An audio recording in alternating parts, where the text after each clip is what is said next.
my frame of mind. My heart is stuck in a loop of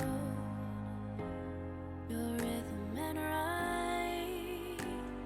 I tried to replace you with something new, whilst my body drives heartbreak along the ground, dancing about the idea of you, whilst you decide if I belong to lost and found.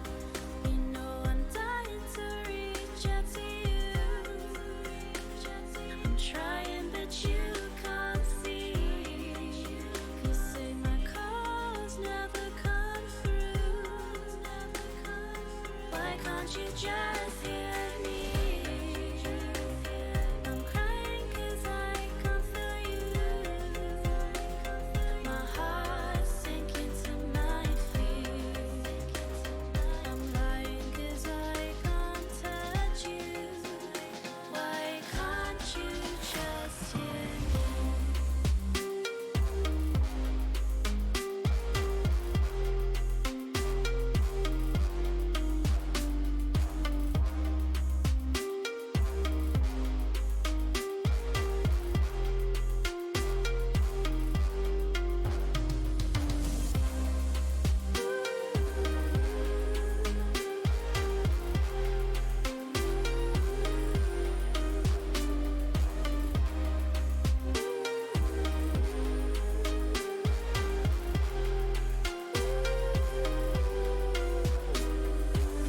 It seems to have impact on me. I feel pain every time you cry. You say you'll be back before I know it. Why'd you always lie?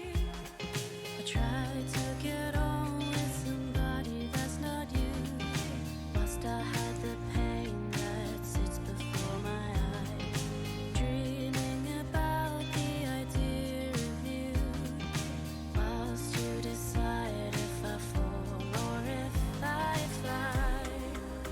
You know I'm dying to reach out to you.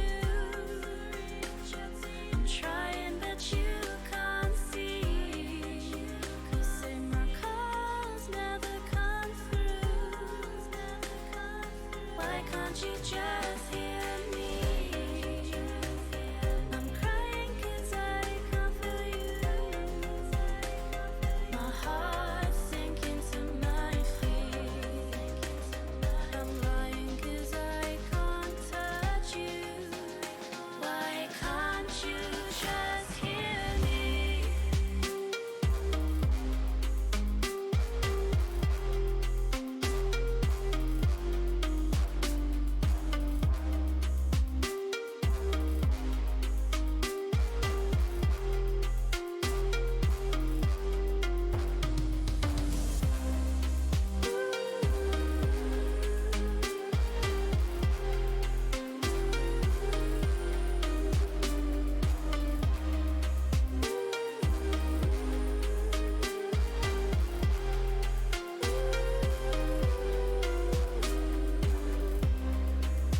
You know I'm dying to reach out to you.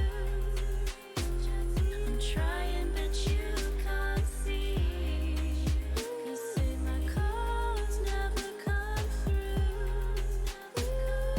Why can't you just hear me? I'm crying 'cause I can't feel you.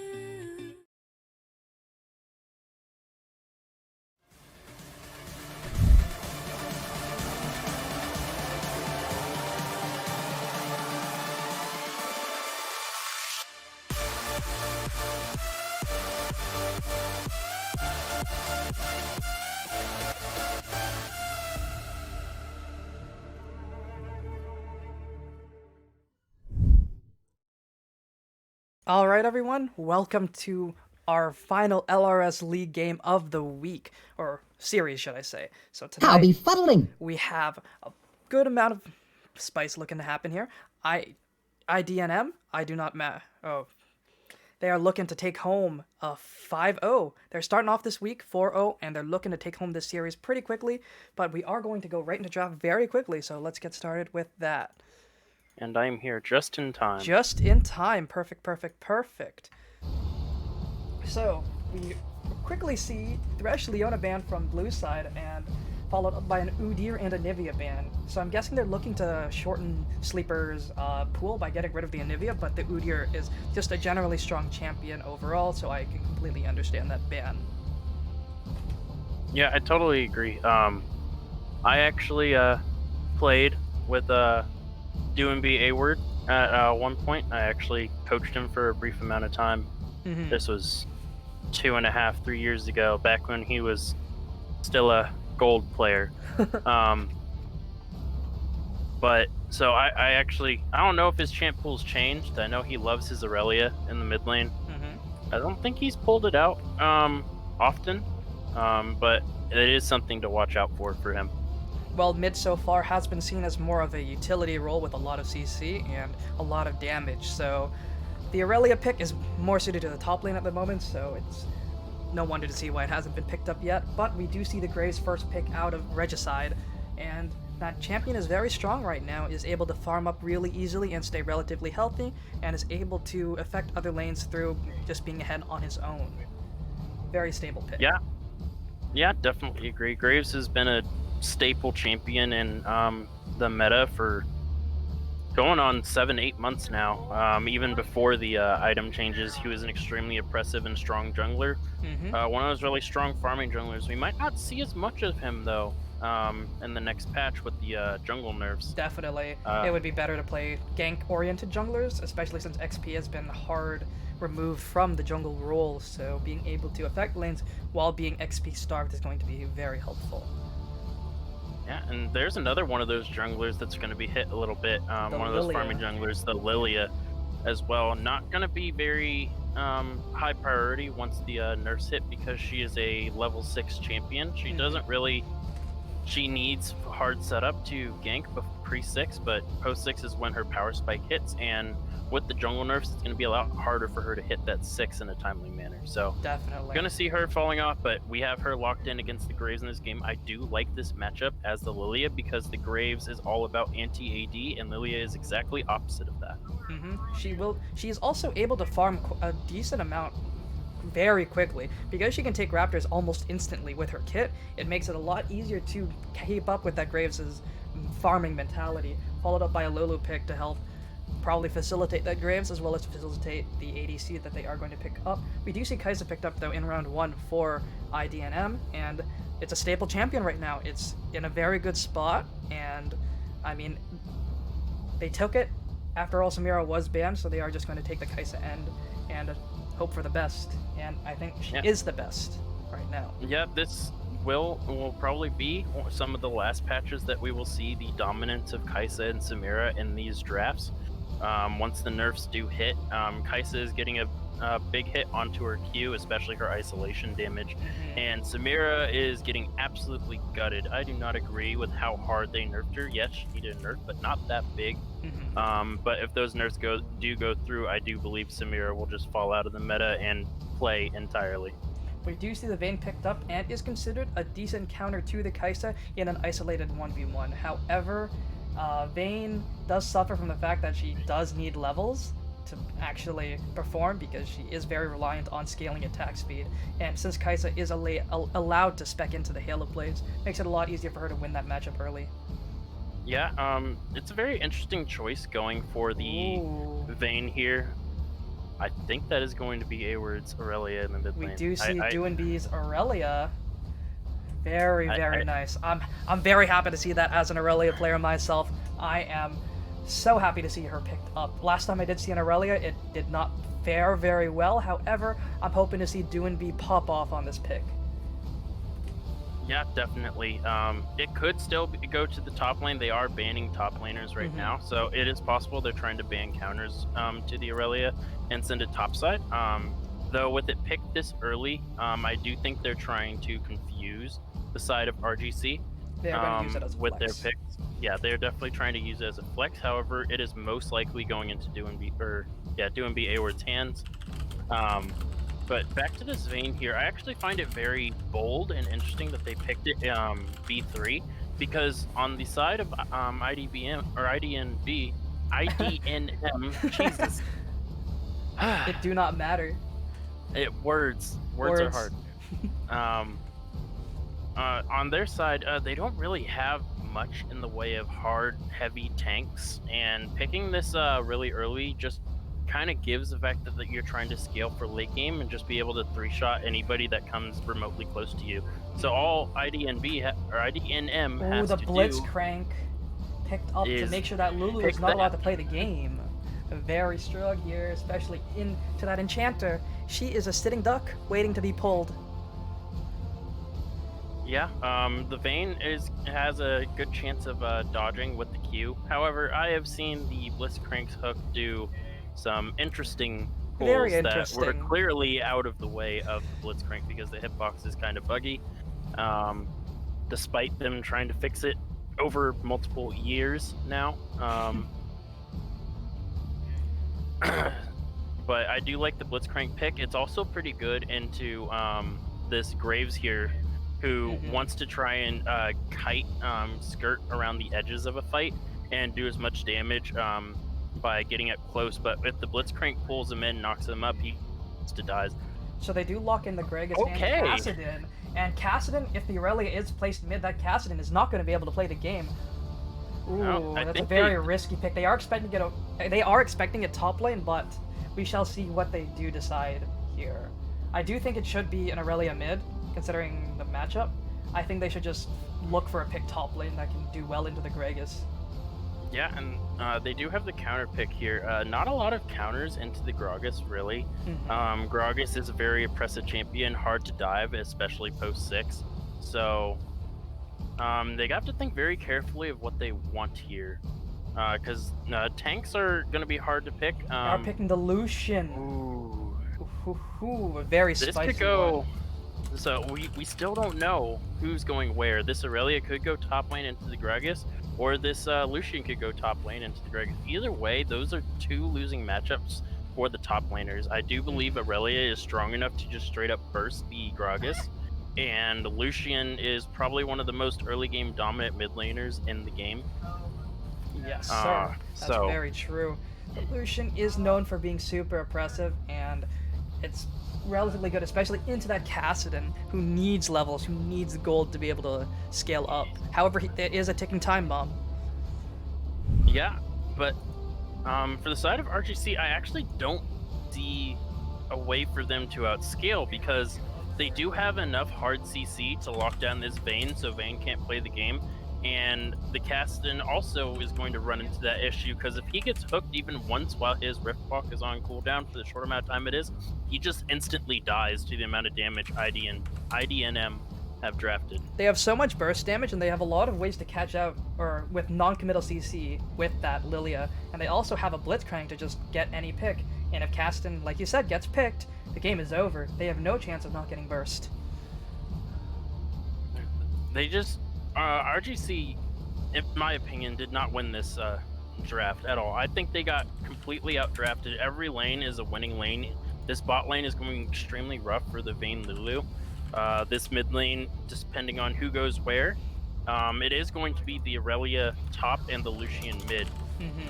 So I think the Aurelia will have a rough time into the Gragas, however, the Bork Spike will help her out.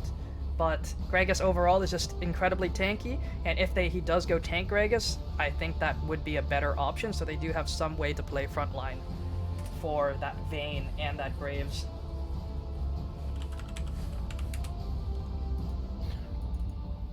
It's going to be... obviously, there are ways for RGC to win this game. If this game goes to the 30-35 minute mark and they start reaching those massive item spikes, the casting gets to 11, 12, 13. Once he reaches 16, the game's pretty much unplayable for IDNM. He Definitely. will one-shot literally anybody that he looks at. And the Vayne is going to be able to kite anybody that she looks at. With the Lulu, the Gragas, and the Graves kind of running a perimeter to keep those two alive. The Lulu pick is pretty good into the Aurelia because she can get polyed. And If Aurelia can't dash around, she doesn't really do very much. She's super reliant on her ability to be mobile, and if that is shut down, the champion doesn't really do all that much. It's a very interesting. The only winning lane that they did draft was their top lane for RGC. And even then, it's still a skill matchup because the Aurelia can definitely outplay the Gragas. Once his body slam is down, if the Aurelia is held onto her ability, she just out-trades him quite easily. If she does have 5-stack passive and is allowed to get that super quickly, will be very difficult for that Gragas. She is very reliant on having her passive up. She is a completely different champion with her passive. But the Graves is an interesting pick here. Kassadin, I'm not sure that was the greatest pick though. Especially into a blind mid lane. Yeah, I am going to have to give this game to IDNM. Not only did they draft a better composition in the early mid game, but they also have the record to prove their dominance in their back pocket. RGC is going to have to come up with a lot of tricks to overcome this. They are playing into a time bomb, so if they are not able to scale, or get them before they can scale, it's going to be rough for IDNM. Like you said, it's pretty much over if it goes to 35 minutes, and RGC should just be able to run over this game. But Blitzcrank does break stalemates very easily because of his ability to just catch people off guard from out of vision, and I think vision control is going to be very important for the side of IDNM, being able to catch out the Vayne, catch out the Kassadin when they are trying to get their items by farming jungle camps, by farming lanes, side lanes. If they aren't able to catch them out, they are just going to be shooting themselves in the foot. They need to play around that Blitzcrank. Yeah, and on RGC, if the vision control is important for IDNM, then it's an absolutely imperative. It is a requirement for RGC because this game, even if this game gets to 35-40 minutes, one single Blitzcrank hit onto the Vayne, and this game's over. One single Lilia Swirl Seed can change the game just as heavily as well. Hopefully, Anti-Deem is not able to land a 10-man sleep and only a 5-man, but we shall see. But considering how well they performed, I'm expecting a 5-man, not a 10-man. Yeah, and I really do hope that this Lilia goes for the damage build over the Moonstaff build, just because they are hard lacking in AP. Yes, the Kyber is a hybrid of sorts, but we haven't seen that build in quite a long time. So It's really just the Lilia and the Blitzcrank that are bringing AP damage, and unless this Blitzcrank's bringing Dark Harvest and going Luden's, what is it now? Luden's Pulse? Luden's Tempest? Luden's Tempest. Luden's Tempest. It goes Luden's Tempest first item. They're not going to have a lot of AP damage. RGC doesn't have much in the way of tanks besides the Gragas, but the Lulu ultimate is going to be very powerful, especially in the later stages of the game, because of that extra HP it gives. So we are going to be heading to a quick break before we do load into the game, so let's see. Place your bets, everyone. Predictions are open, and we shall see you guys in just a second. Take care.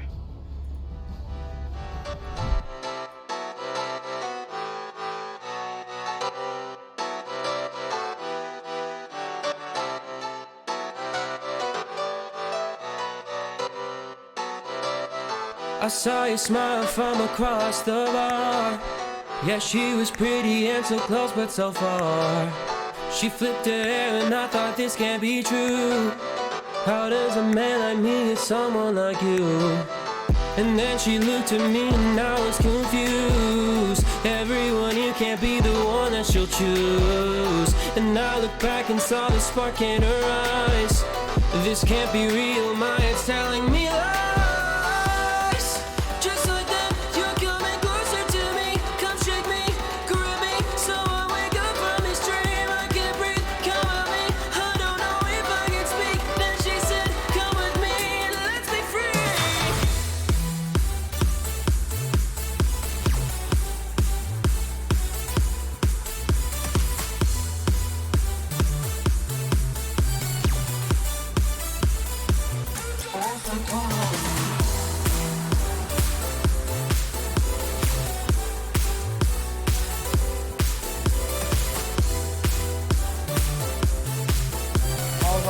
everyone, welcome back.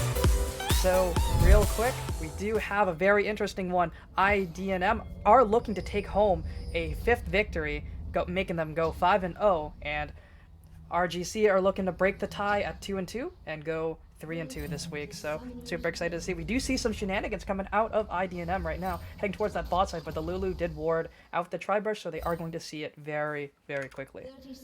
Yeah, and look how far back the Lulu is playing. Is going to see this coming. They are not going to see the Lulu get away there. Was just in the fog of war. This Lulu needs to keep on stepping. Keep on running. They are positioning up towards the top side, however. If you do see RGC, they are looking for that red buff start for the Graves. Hook is used. Not going to find anyone because they did see them. And on the side of RGC, they do manage to ward the blue side in response. So I do believe it's about an even trade. Just some warding done. They are going to know. Ooh, this is interesting. They are going to end up stealing this red buff, and they will know. So the Graves should be able to respond by taking their red buff. I expect the Aurelia to go down and ward, or the Lucian to go up and ward the red buff, maybe. Just that way they don't see, just that way they know. Exactly. So we shall see if the Graves does start passing towards that top side. There are some pings coming out onto that red buff, so we do see the Graves probably looking to grab that by dashing over that Rift Herald wall. Yeah. Lilia is going to... Ooh, grabbing the Raptors. Unfortunately, that was a close hook from the Blitzcrank down there. Just barely managing to dodge out of that with the Q from the Vayne. You do see Lilia going for her blue buff. Now, one thing to mention is... Go ahead. It looked like for a second, because of how long the Graves was up topside at his blue buff, it looked like maybe his blue might have reset a little bit on him.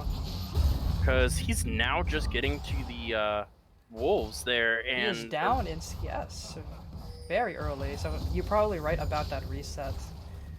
We do see Lilia taking over the blue buff on her side, so she is probably going to be able to walk up and grab her red buff, and Graves is going to be starved a little bit because he has no chickens, he has no red buff. Yeah. I mean, this is very, very risky from the Graves here. He has no prio in the bot lane or the mid lane here, and it looks like he's trying to go down for a gank. Oh, he is looking for that gank on the bot side. We shall see if it does work out. Graves is going to dash in, going to miss the near sight, and they are just going to be able to walk this one out. Heal is burned, and Lilia is going to show up, is going to flash hook. Oh, the Blitzcrank is just going to dominate that. First blood going over to the Lilia, just going to land that watch out Eve, going to slow, going to red buff slow, and they are going to be able to walk it out, but that Dream Dust is doing so much damage to Vayne, she is going to be forced back, not going to be able to catch this next wave. Yeah, that was just a really questionable play. He had to get something in return for losing pretty much his entire jungle, and now not only does he give up the first blood to his jungle opponent, she's probably going to be able to double scuttle and still get the red buff and her own Raptors. She's going to be very, they are going for very another far engagement ahead. on the bot side. Vayne is forced to flash. Hook is going to land, and that kill is going to be donated over to Sigi on the Kaisa. Very clean hook by Mr. J Crazy. Going off in this game, number 1. And that Blitzcrank pick paying dividends so far. Yeah, they needed to make sure that the early game was ensured in their favor, even though it already was with the picks that the RGC had already picked. But the Blitzcrank just makes it such a free lane and so hard for the Vayne to play. Graves is not going to get double scuttled here. I don't think he knows that the red buff is still up. Lilia has not taken her red buff and not going to try and invade there. I do believe that's a smart call. Poor tracking, though, coming out from Graves. And he is trying to crawl his way back into this game, but so far it's looking like he's not going to be a champion at all. The Cassin just taking a gigantic trade here, going down to just under a quarter of HP, is going to be forced to back. He does not even have TP. He brought Ignite into a Lucian. Very interesting summoner spell choice. I don't think you're ever going to win that lane, no matter how hard you try. And the Ignite's not going to help you. Yeah, this is already starting to turn into a very poor game for RGC. 2,000 gold down here at 5 minutes. Ooh, they might look This onto is- Lilia. Smoke screen is gonna land, but they are just gonna walk it out. Do they know that the Blitzcrank? No, they have no ward there. They're not going to know that the Blitzcrank... They will spot him with the minions, but look how far back Vayne and Lulu have to play just because the threat of the hook pull is there. They need Graves to come down and help push that wave because it is not in the greatest spot, but it might push back because of the way they did. The Kaisa did auto a couple minions and was able to force the wave to push towards. She is probably looking for a base. Look at the CS difference. 16 to 43 in that bot lane. Oh, that's just unplayable. They just can't... There is no way for this Vayne. Like, just has to... literally just soak up experience from passive, from the passive minions. She has to minion see death. the lane. It's almost impossible to get anything. She's relying on the Lulu. Lulu has 8 CS, almost half of the Vaynes, all coming from Relic. It's not looking like a fun one. Yeah, and because of the amount of prio that they have bot side, you see this Lilia already pathing towards the Infernal Drake here. So that is why they were pushing that wave. Yeah, and for early Infernal Soul it doesn't give a lot of stats like it used to, but it is still strong enough to make the lanes even harder. Warren to pick up, yes. And while we're talking about the CS leads, there's a 20 CS lead for the top side for this Aurelia. There is almost a 20 CS lead for the mid lane as well. And as we already saw, the Lilia is completely out farming this Graves. Every lane and the jungle is losing in CS. And this lead is now ballooning almost 2,500 gold. It's meant a lot so far, being able to pick up those kills in the early game and just stay ahead with their winning lanes. And Aurelia, it is a skill matchup, however, the Gragas is relatively good into most melee bruiser top laners at the moment, other than like the Darius or the Fiora. So the fact that she is ahead by just over 10 CS is going to mean quite a bit, especially because she does scale a little bit better into the late game. Yeah, with the Infernal and the Ocean, it looks like, at least from my chart, we are going to get a Mountain Soul. Ooh. Which would be interesting because neither of these teams really have a dedicated tank besides maybe the Gragas if he goes full tank. Ooh, not missing out on that stun there. I don't think she wants to take... I don't think she wants to take the fight. She is She's going for a level the down. fight. The Q, or the E is used from Gragas before Aurelia Q was used, so very interesting usage of that E spell there. Body Slam not going to do much of interrupting anything. Yeah, and it seems like this game is going to slow down just a little bit. After those 2 early kills on the bot side, most of these players just want to farm for a little bit, but... Oh, man. We do see It's just lanes looking- just trying to freeze and starve them out through XP leads, through CS leads, making it almost impossible for anyone to play the game on the side of RGC. Yeah, and look at this. The Kaisa is starting to set up a freeze in the bot lane. And when you're as far behind as this Vayne is, getting the wave frozen on you is exactly not what you want to happen. Holding that wave there with the Lilia hovering on the bottom side of the map there, we see the Blitzcrank is moving towards the top side. Ooh. Vayne also has no pushing power, and the Aurelia is going to land the Vanguard's Edge, is going to walk through, is just going to stack that Conqueror, stack her passive. She's just going to one-shot him. The explosive cast is going to come out, is going to dissuade her from going any further. But well played from the Aurelia, forcing that Greg is out of lane and maintaining a gigantic CS lead. The Cassidy is going to go in onto the Lucian, but he's just going to take so much damage. They are going to look for a dive here onto the Gragas. He has no explosive cast. It is actually not a difficult dive to pull off at all. But he is relatively high health. The Blitzcrank is going to come in. Aurelia is going to start off with the tank, going to walk in, land a flawless duet. Blitzcrank is going to miss the hook. Is going to land with the body slam, but he's just probably going to have to die. And Aurelia is able to walk it out, probably going to... Oh, she is going to actually fall. Does not have the armor to withstand the third turret shot. She did tank 3, and I think if the Blitzcrank hook did land, she might have lived. But overall, well played. They are going to deny a wave, but Cassidy is going to walk up there and take it. So not much gold lost, only gold lost on the Gragas. Yeah, and this is actually kind of smart from the side of RGC. Sending the Cassidon up there in a free lane where he can soak up some of that experience has now caught him back up in minions, and because Lucian's backing, with the Caston staying up there, he might actually get a plate there. If the Grogs gets there in time, but the Lucian, or not the Lucian, the Aurelia is walking up there pretty quickly, has the tier 1 boots. Is gonna get there Is really quickly. Yeah, it might end up being a just a give of the Rift Herald here because the Prio was lost in topside. So they are going to take that Rift Herald, bring it over, bring it home. But the Vayne is going to be hooked out of her tumble. Lulu ult is forced, and they are just going to walk this one out. Lily is going to land the two-man sleep, is going to run away. Ooh, that damage is so high from the Vayne, but she is going to be able to outplay it, is going to be able to take down the Lilia. Gragas was forced to TP to keep his bot laners alive, but in the end, it was worth it. He did get a kill on the Vayne. Oh, the Casimir is going to Rift Walk forward onto the Lucian, but he's going to take so much damage. Lulu is also 1 HP. Everyone is 1 HP. Ooh, the Condemn is going to land, but no stun going to be followed. Ooh, the Explosion Cask is going to stop that Kai'Sa from getting any more kills. Well played from the side of RGC, making the best of a losing situation. Yeah, getting this gold lead just a little bit closer. Award did lose that trade in the mid lane. You can see the health bars. He's chugging through this his potions here. The Blasting Wand and the Lost Chapter already completed for the Caston here. I'm interested to see which build he goes for. There's actually a few builds. I've seen the Luden's Tempest on him. There's a TP down in the bot lane here. There's a TP coming in from the Lucian, gonna run at the Kai'Sa. But she's probably just gonna be able to walk it out. The R is gonna land. The culling is not gonna do anything, but the flash is burning. He's not able to confirm a kill. Very unfortunate. Burning a lot for nothing. That was a really nice condemn from the Vayne there, just barely surviving, and you having to burn the heal there as well just to survive the Q auto from the Lucian there. And so the Lucian ends up trading both of his summoners. Is going to land the Flawless Duet. The E is not going to land from the Gragas. Conqueror is proc, but she is not going to look for the dive because she knew how that worked out last time. Yeah, but and last the 50 time she had CS help. lead. Ooh. That is. 2 kills aren't going to make up for that. No, definitely not.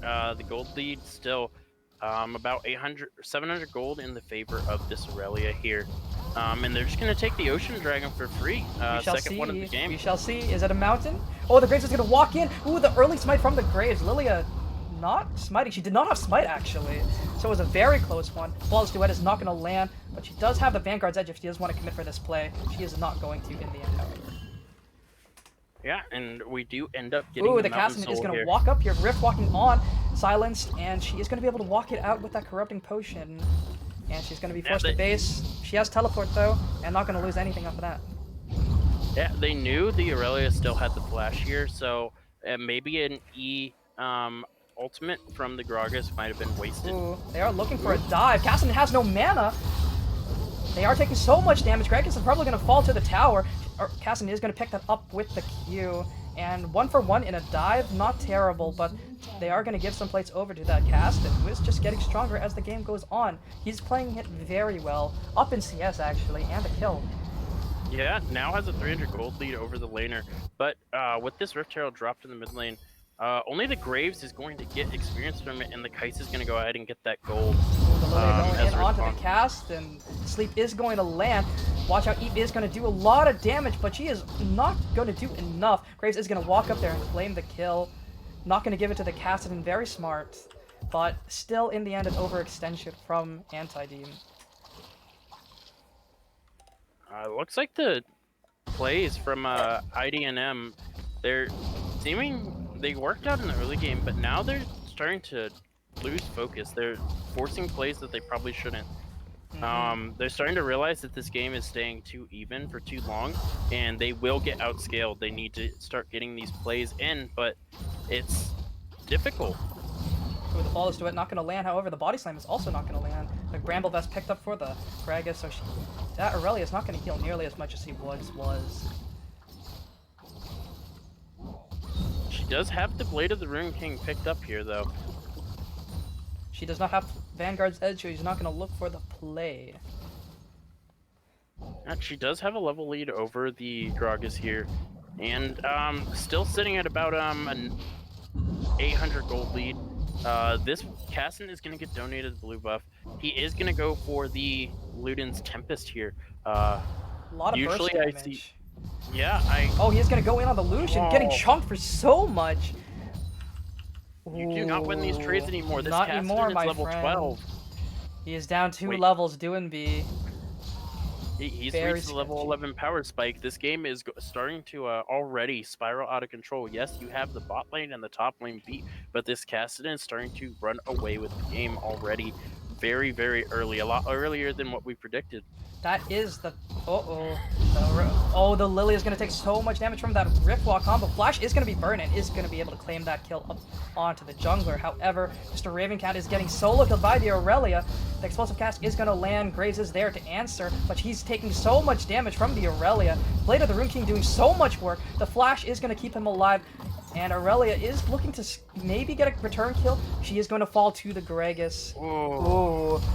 I Look think for the her play. Q was still on He cooldown. was on cooldown. You hate to see it. In the meantime, the Lucian does get the first tower of the game. Just a little bit more gold in their pockets, but we've seen as this game's gone, That gold lead has dipped quite a bit.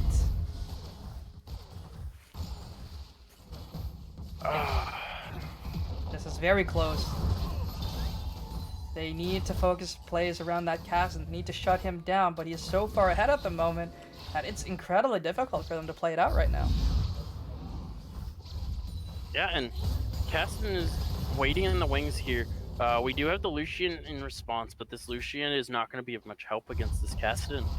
He doesn't really do very much right now, unfortunately. He's only sitting on that Gale Force spike, so not doing much damage. And the Caston respecting the amount of AD damage coming out from the side of IDNM, bringing out that Seeker's Arm Guard, one of the most gold-efficient items in the game. Ooh, Blitzcrank is looking to flash E to land a silence. He's going to miss the hook, however. Kai's going to R forward. That Killer Instinct is going to claim that kill.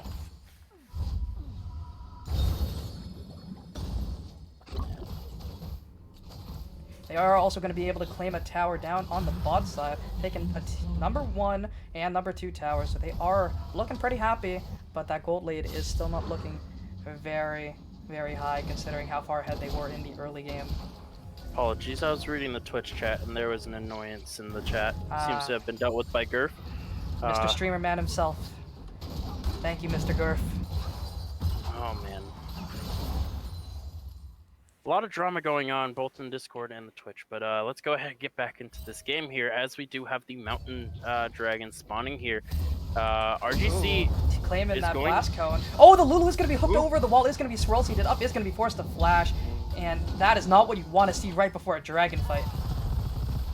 Yeah, with the Vayne, look where the Vayne and the Gragas are. They are so far away. They're just going to give that. Gragas is going to TP over, but Vayne is so far away, they're just going to burst it down. Ooh, the Graves is going to walk in, is able to steal it. Ooh, a nice might coming out, is able to R over the wall. However, Cassidon is doing so much damage, forced to flash away. Anti-Demon is going to land a 2-man sleep onto so many. Vanguard's Edge onto 3. Aurelia is going to try and pop off here, but she's just going to get burst down by the Cassidon. He's able to kill that Lulu. Oh, Vayne is down. Lulu is sitting at 1 HP, he is able to live. The Kaisa is still alive, but oh my god, that damage coming out from the Cassidon. Is the Kaisa going to do it? Is she going to make that outplay? Is that Killer Instinct going to come through? No, she does not have it. She is going to get run down by the Graves here. That Red's buff is slow, is going to do so much work here. However, oh, the passive of the Plasma is not going to proc. Down goes Kaisa. Ooh, that was so close. Super well played, but unfortunately, the outplay was not enough. Oh man, that was a very close fight. The Graves blind coming in absolute clutch there. One more auto. One auto. And the Kaisa kills him and probably kills the Lulu there as well. Just barely managing to eke that out. He even still has the Rift Herald and the Caston solo killed the mid lane turret while that dragon was being taken, and they managed to steal the dragon, stopping that dragon stacking. This game is starting to become more and more difficult because the Vayne is going for an interesting buy here. The Immortal Shield Bow, I do like it because there's a lot of burst damage. But she is not going to have the extra Here comes Kraken the flawless Slayer duet damage. onto the Gragas. He's able to sustain quite a bit here. Vanguard's Edge not available, but Conquer is proc. He's going to run away. Ooh, the Graves is coming up here. Danny able to land the near side. 2-man Q landed, but it's not going to mean anything. The The bigness from coming out from Lulu. Lucian is stuck in no man's land. However, here comes the Blitzcrank. JC Crazy not able to land anything, unfortunately. Oh, the Vayne is looking very strong here, doing so much of the Aurelia's health. Oh man, that's those are the hooks that you wish that they buffed it again and just made it a little bit longer.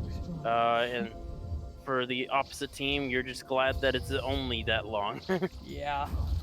Things are looking interesting so far. Thought game 1 was going to be spicy, and boy has it been. Graves was sitting down in the dumps. Now he's 6-1.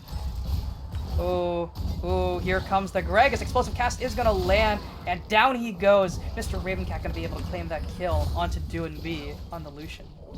Yeah, and they're going to take this top tower turret as well. And the Caston on the bot side, Solo got the bot lane turret. He has so much gold on him right now, sitting at 9,000 gold. Most gold on any player, almost matched by the Graves here.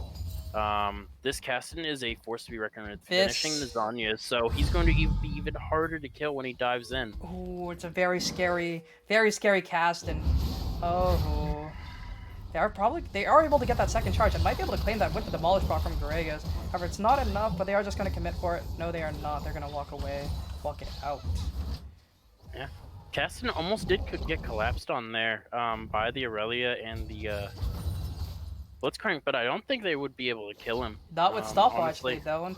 No, they don't do enough damage. And they are so far behind compared to him. He is doing so well. He's up 40 CS on the Lucian. He's up 40 CS on the Aurelia. This game started out at 5 minutes with a 2,000 gold lead in the favor of IDNM, and now it's swung to a 2,500 gold lead for the side of RGC. It just seems like the side of IDNM just kind of lost focus on what they needed to do to win this game. And now they're trying to pick up the pieces, but the Vayne scaling up has the Immortal Shield Bow. Looks like is working on another attack speed item. Dancer. Yeah, just to survive, because she knows she's not the carry until super late game. Has to rely on this Caston, who's already level 15. Oh, one more he's level. almost there. And it's looking very, very rough for the side of IDNM. They were looking very strong up in the early game, but this mid game is not been played very well by the side of them so far. And that is not a champion that you want to hook right there. Oh, the Greg is super tanky. The Flawless Duet gonna land, but not gonna do anything.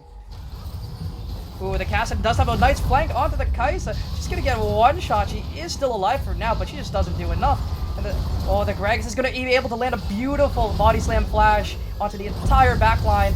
And Aurelia is just gonna try and peel with her Vanguard's edge, but she just doesn't do enough. No one does enough on the side of IDNM, and they're all just going to fall, pieces shattering.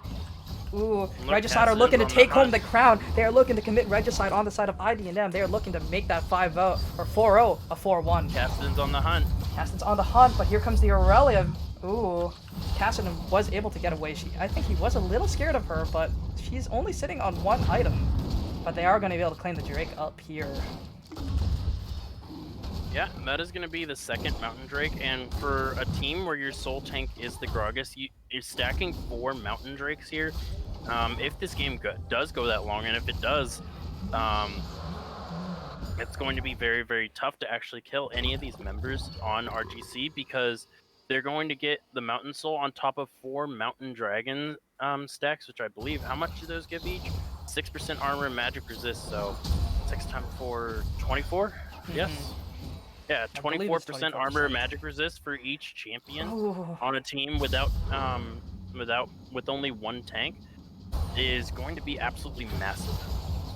Things are looking down, but if they are able to catch that Cassidon, the Cassidon is by far the biggest threat on the side of RGC. So if he does fall, it will be pretty much one team fight because he is most of their gold. However, Graves is strong as well.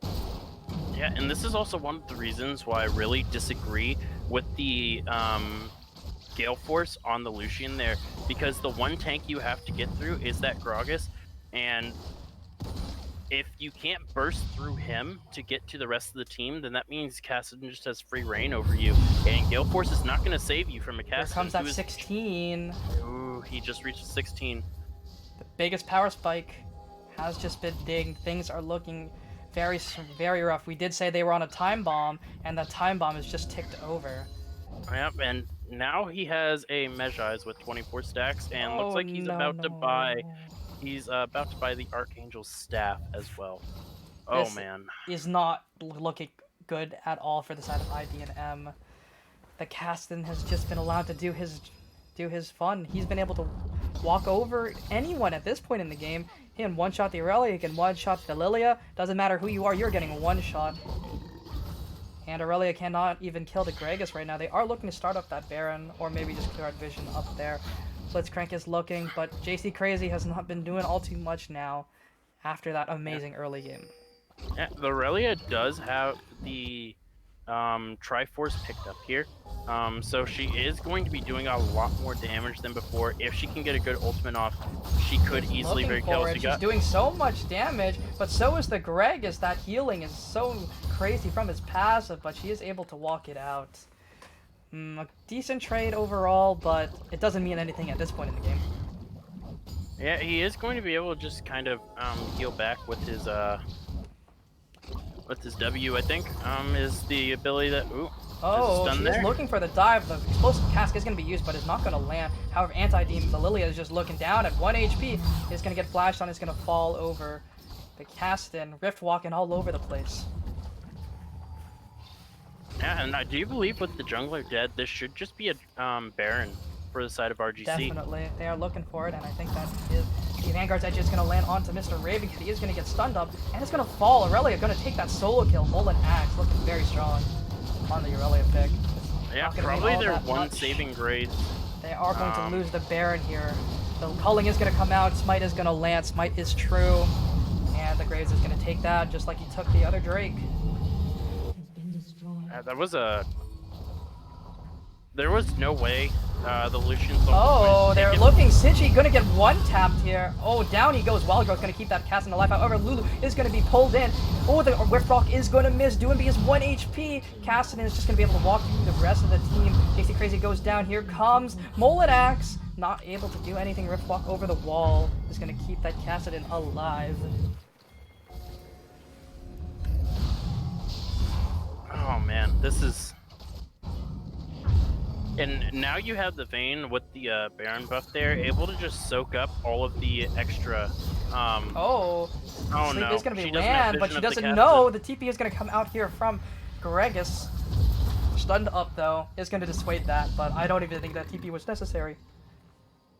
No, I don't think she knew the Gragas, or the Kassadin was there. Going in there would have been suicide. That would have been a death sentence and a half. Oh, this game is just going further and further out of control. The only saving grace is the Aurelia, but can she even deal with that Kassadin? That is the question. If she can deal with him, maybe, just maybe, this game is not lost. With the pickup of the Void Staff for the Kassadin, I don't think even she can. What little defensive stat she has is Null and Void because of, you know, the Void Staff. Voiding out those stats they have, and really she's the only bruiser / tank on their team, and if she goes down, the rest of them don't have the damage to do much of anything. Kai'Sa has the Kraken Slayer and the Collector. If they manage to burst him down very, very quickly, perhaps there is a chance there, but the rest of the team is still really far ahead. You still have to deal with the 6-in-1 Graves. Just one Q just did 35% of the Lilia's HP there. Oh, the hook is going to land onto the Kassadin, but the Rift Walker is going to stop that from happening. That Blitzcrank just took half of his HP from 1 QE from the Kassadin. So much damage. Yeah, and they're just going to push in. This Vayne has been... Oh, Flash Hook is going to miss. It's going to go wide. Yeah, very unfortunate. For a second, it looked like the Aurelia might have gone in there, but... Just gonna walk it out. Kai'Sa is just looking to sit in the mid lane. However, Lulu is gonna be hooked up. It's gonna be silent. Oh, the beautiful E body slam is gonna land, and everyone is falling on the side of IDNM. It is probably just going to be game here. Ooh, the E-Flash once again going to land. The Gragas is being able to land so many engages. So much damage coming out. And Kai'Sa's just not able to do enough. Unfortunately, sitting on 2.5 items. And this is probably going to be game. Very, very well played from the side of RGC. Yeah, I don't know where the health bars of IDNM went. They went to Cassidy's book. But one moment it was a 5v1 onto that pole Lulu, and then it was a 1v9 because Caston showed up. Yep. That was an interesting one. So overall, scary things coming out. Looks like the game crashed on Same me. for me, but I was able to snag that scoreboard. Yep. So we are just going to, take a quick look-see here, see if we can get things going. But overall, super well played from the side of RGC, and man, I'm looking forward to it. Overall, things looked really good in the early game for IDNM, but RGC were able to pull it. And overall, well played. Yeah, it was such a solid early game from the side of IDNM, and then they just kind of sat on it, really. They didn't really do anything. They had a 2,500 gold lead, got the first 2 dragons, and they did nothing with it. That Vayne was not allowed to play the game, and she realized that. So they would just put everything into that Kassadin, and boy, did it work out. I really do. I think that the Kassadin is definitely worth a ban, but because it seems like RGC Sleeper is going to pick it regardless of who he plays against, because Lucian is a hard counter to the Kassadin, and he was not able to punish the Kassadin whatsoever. Yes, that's very true. The CS lead was looking very, very poor. He was down 20 in the early stages of the game, but that doesn't matter if you're able to farm up and take the resources you need. And unfortunately, well, that's what happens when a Kassadin is allowed to get ahead. So very well played from the side of RGC. And we will cut over to a quick break while we do discuss while you guys can vote for your player of the game. So we shall be back in just a few minutes. See you guys in just a second.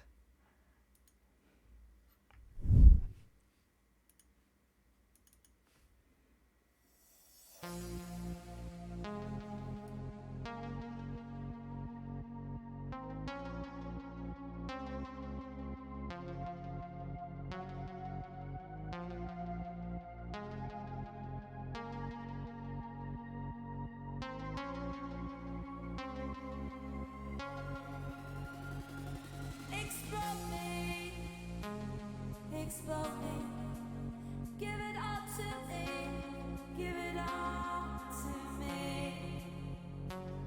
Explode me, give it all to me, give it all to me. Give it all to me, give it all to me. Give it all to me. Let me give it all to me.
to me. Give it all to me.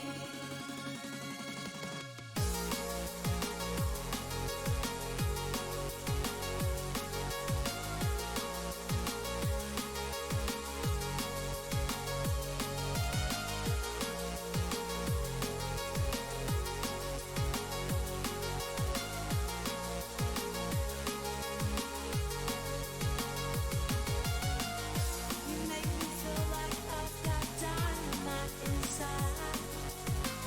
You make me feel so free. I can't wait till you're here by my side. Light that fire in me. Give it all to me. Give it all to me. Give it all to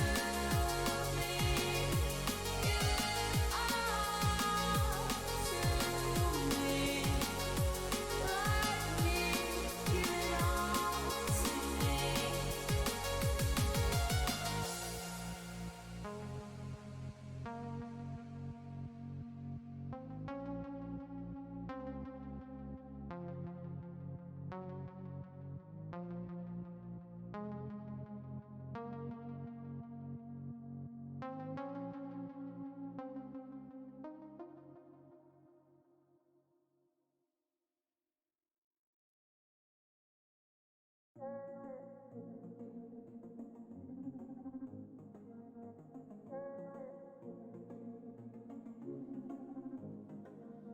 Here's a dancing romance pop song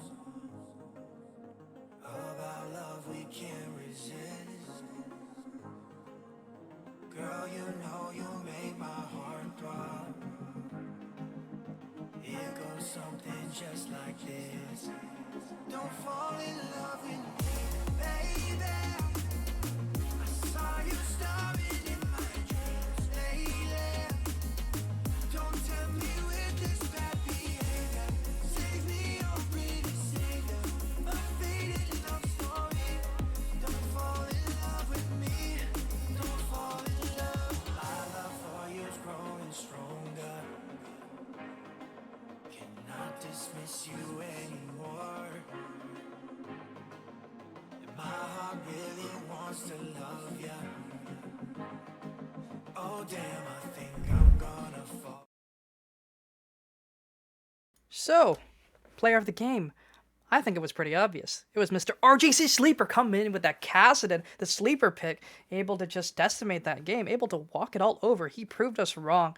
We had it for a fact that IDNM would have won that game through draft alone, but no, we were disproven. He was able to walk over our statements and just say, "Hey, you're wrong." And what can I say? I was proven. He did his job. He did everything a Cassidon is supposed to do. Farm up. Don't do anything. Don't do anything until you have your items. Until you have your power spikes. He knows his power spikes. That Luden's Tempest was just enough to push things over the edge, and that Lucian was unable to play the game after that. But what do you think so far? But anyways, I do think that both sides did play well. The early game from IDNM was played extremely well, extremely well. And what can I say? They did their jobs, they played well, but wasn't enough to beat Regicide. And they did take down the Kings here in game number 1 at 4-0. Might not stay for much longer. That perfect record. And it was met by a perfect record from Mr. RGC. And what do you have to say about that, Dream? Before we do get into draft. I just got to say that if the side of IDNM want to win this next game, I do believe Cassidon is a must ban. He rolled through the game. He did everything a Cassidon wants. Scale up, farm up, get XP, and what can I say except it worked. The Cassidon plays were very clean. He did so much damage in such a small window of time. That Kaisa was there for 0.1 of a second, and down she went. And what can I say? It was a nutty play. That is a player to watch out for. Sleeper, playing very well here in game number 1. Yeah, I definitely agree. However, on the side of or for RGC, it did seem like the rest of their lanes were suffering a bit. They weren't winning their matchups. So if IDNM can get rid of this Castellan and maybe put more resources into shutting down Sleeper, IDNM should be able to turn this back around and get a 2-0 reverse sweep. So we are going into the drafts right now. We do see the Gragas band coming out first. Yeah, And very good adaptation. Gragas was a little annoying to say the least. I believe he got 2 or 3 4-man knockups with his belly slam. his body slam. Oh boy, those are so beautiful to watch. He knows how Gragas works. It was shown here tonight. And that's why they don't want to see it again. And there's the casseted hover. I do believe that is going to be gone as well. Yes, it is going to go through. That casting ban going through. Sleeper not going to be able to play that one again. Chat is saying no more cast Sag, and I do agree. Cassidon is not going to be played anymore tonight. Well, very, very powerful champion. It seems like RGC just wants to get rid of all the hook champs today. Getting rid of the Thresh and the Blitzcrank. No Blitz. Blitzcrank Maybe was- Nautilus? was a nuisance, to say the least. Getting some early picks in the early game really put IDNM very far ahead very early. So it'll be interesting to see. Yeah, they're just targeting out the mid laner here, getting rid of the Corki as well. Pretty sure it's targeted towards the mid laner. I don't think I've seen an 80 carry Corki in about 5 seasons. I don't think it's very playable, but the Camille ban is a great one. She is very strong in the meta. With the nerf to Gore Drinker, she is allowed to prosper even more, even with that slight nerf to her favorite item, Ravenous Hydra. But the Udyr actually walked through ban phase and it's picked up first for IDNM, and boy, that champion is super scary. He just runs at you and doesn't die. I actually found out that with the Cloud Soul, Udyr, every one of Udyr's abilities procs Cloud Soul, and then Cloud Soul goes on a cooldown. So if this is a Cloud Soul game and he has Turbo Kim Tank and Dead Man's Plate and Cloud Soul and he goes into Bear Stance, you are not getting away ever. He is running at you, running real fast, and the Lilia is going to be picked up to match that speed. He is going to be picked up. I don't know if it's truly matches. I believe bears are natural predators of deers, so I don't think Lilia is going to be running very fast away from this bear. Ooh, the Senna is hovered, a good way to slow him down, stop him in his tracks, but we'll see if it is enough here. She is very strong with that Kraken Slayer Rage Blade build, so I am expecting to see that come out from Yeah, I do agree. TM69. Unfortunately, I don't think I really don't like showing the Senna here this early, because she's a champion that can be very easily countered. Yes, she has a lot of damage with the Kraken Slayer build, but if IDNM pick around this right, they should just be able to just straight up counter Senna. Picking up the Kai'Sa here, very smart. Something surprising here is the Samira was not picked or banned, and it looks like it's not going to be played this game, because both 80 carries have been picked up unless this is a Senna support, which I don't believe it is. Senna does not synergize very well with this Samira. Ooh, the Kai'Sa Leona lane, very, very threatening. That Senna, is not going to have a fun time. Yeah, and because you would think that the Senna's spectral form that makes her untargetable as long as she's out of nobody's inside of the enemies are inside the cloud with her, or she's not auto attacking, would be safe. But Leona can kind of just E into the center of it, and now Kai'Sa has vision. It is looking like a Senna support. They are hovering the MF here, looking to poke them down from afar. And now they're switching it around. Hovering the Varus. And they are over time. They are way over time here. Not sure what they're going. They are picking up the Janna. Very interesting pickup. Janna is considered, as long as you are very good with this champion center. Janna can counter the Leona very, very well. Can stop the Leona Zenith Blade from Zenith Blading in there. So I do like this pickup here. Gonna head and ban away the Malphite. I agree. With the champions you locked in so far, that's a very, very squishy backline, and Malphite is not a very, very squishy champion that wants to press R on all three of you. So Malphite would run circles around this team, and good thing they banned it. Reduce the Anivia band up against Sleeper. His champion pool is just being hard targeted here. 3 bans so far dedicated. We'll see if there is a 4th. Yeah, I mean, I don't think IDNM sees the rest of RGC as a problem besides their mid laner. So I do like the fact that they're targeting out Sleeper's pool here. It's going to be interesting to see what he picks up, because immediate Shen and Syndra bans. This makes me think that they might be going for Renekton on IDNM. Renekton is relatively strong, however the nerfs did hit him a little bit, but his sustain innately is super strong, and we'll see if they are going to let RGC Sleeper have his have his counter pick, or if they're going to give it to Mr. Ravencat. They are picking up the Orianna, giving counter pick to Ravencat, so we'll see what Doinby has in store for us into that Orianna. This could set up for so many different top laners to go in here with the Orianna. Interesting that they're the ones to ban the Malphite away when they're the one picking the Orianna here. And I do like that they banned the Syndra. Ooh, they left the Aurelia open. So they gonna do go pick ahead up and that Aurelia.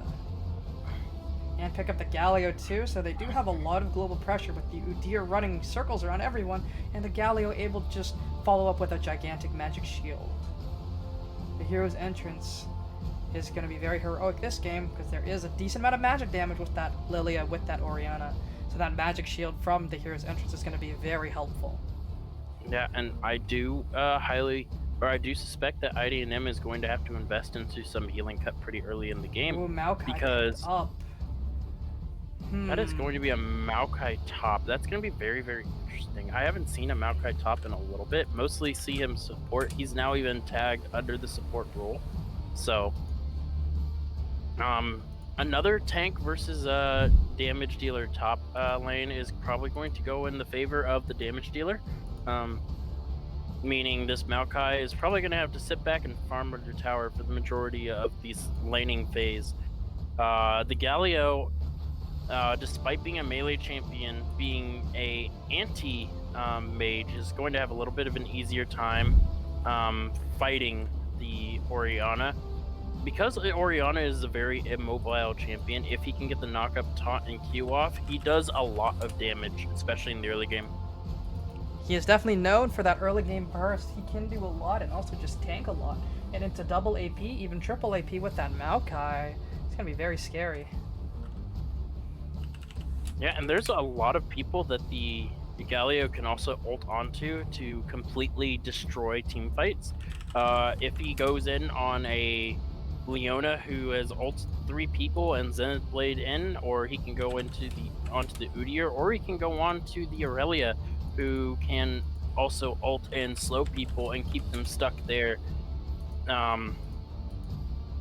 He has a lot of options. He can also ult the Kai'Sa, who decides that she wants to 1v9 and ult into the backline. Though I don't think that is going to be the play for the Kai'Sa there, because there's a lot of burst damage from the side of RGC as well. They have a lot of ways to make sure that you can disappear in a couple seconds, but so does the other team. Both teams have a lot of burst in their kits. The Kai'Sa with that Halo Blade can match Senna's damage up front, but Senna's able to gain so much AD and make huge use out of that Kraken Slayer.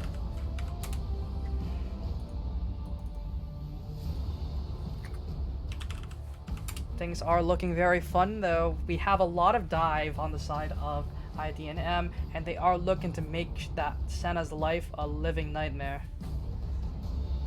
Yeah, there's a lot of wombo from the IDNM squad, but last time we underestimated RGC, it didn't work out in our favor. So I am not going to put RGC out of the game They are just not from out of draft this. alone.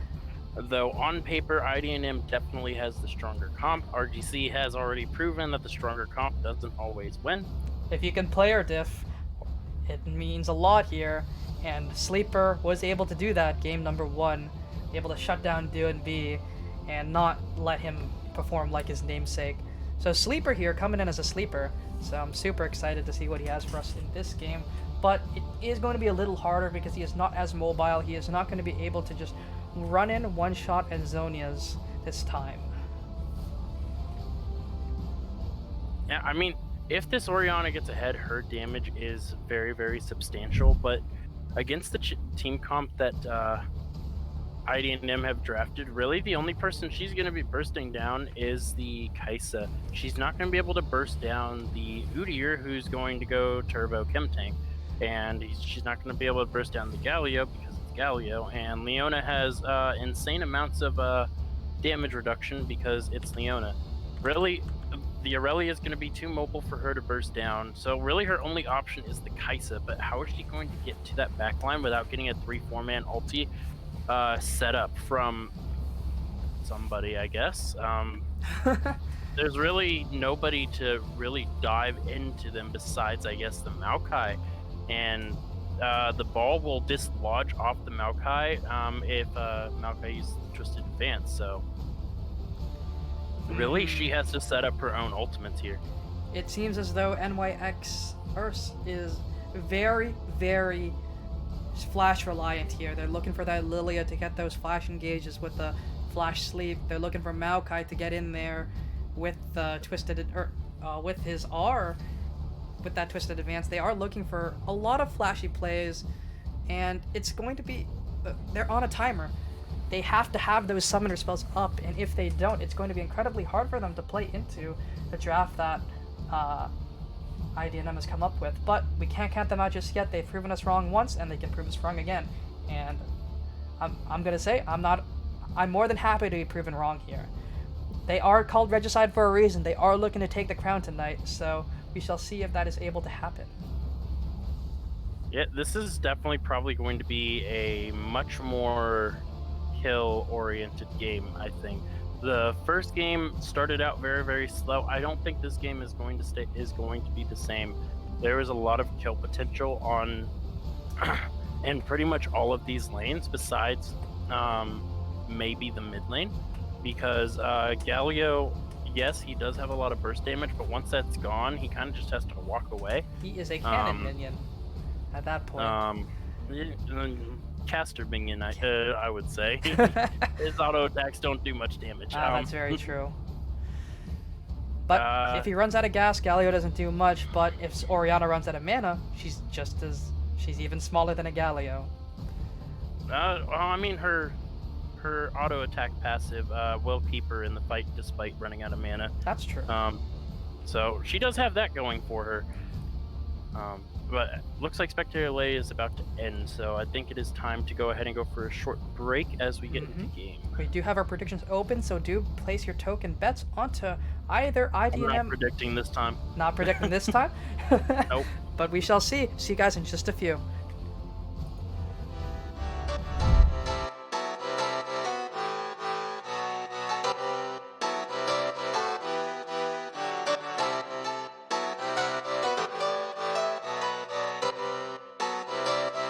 I saw you smile from across the bar. Yeah, she was pretty and so close but so far.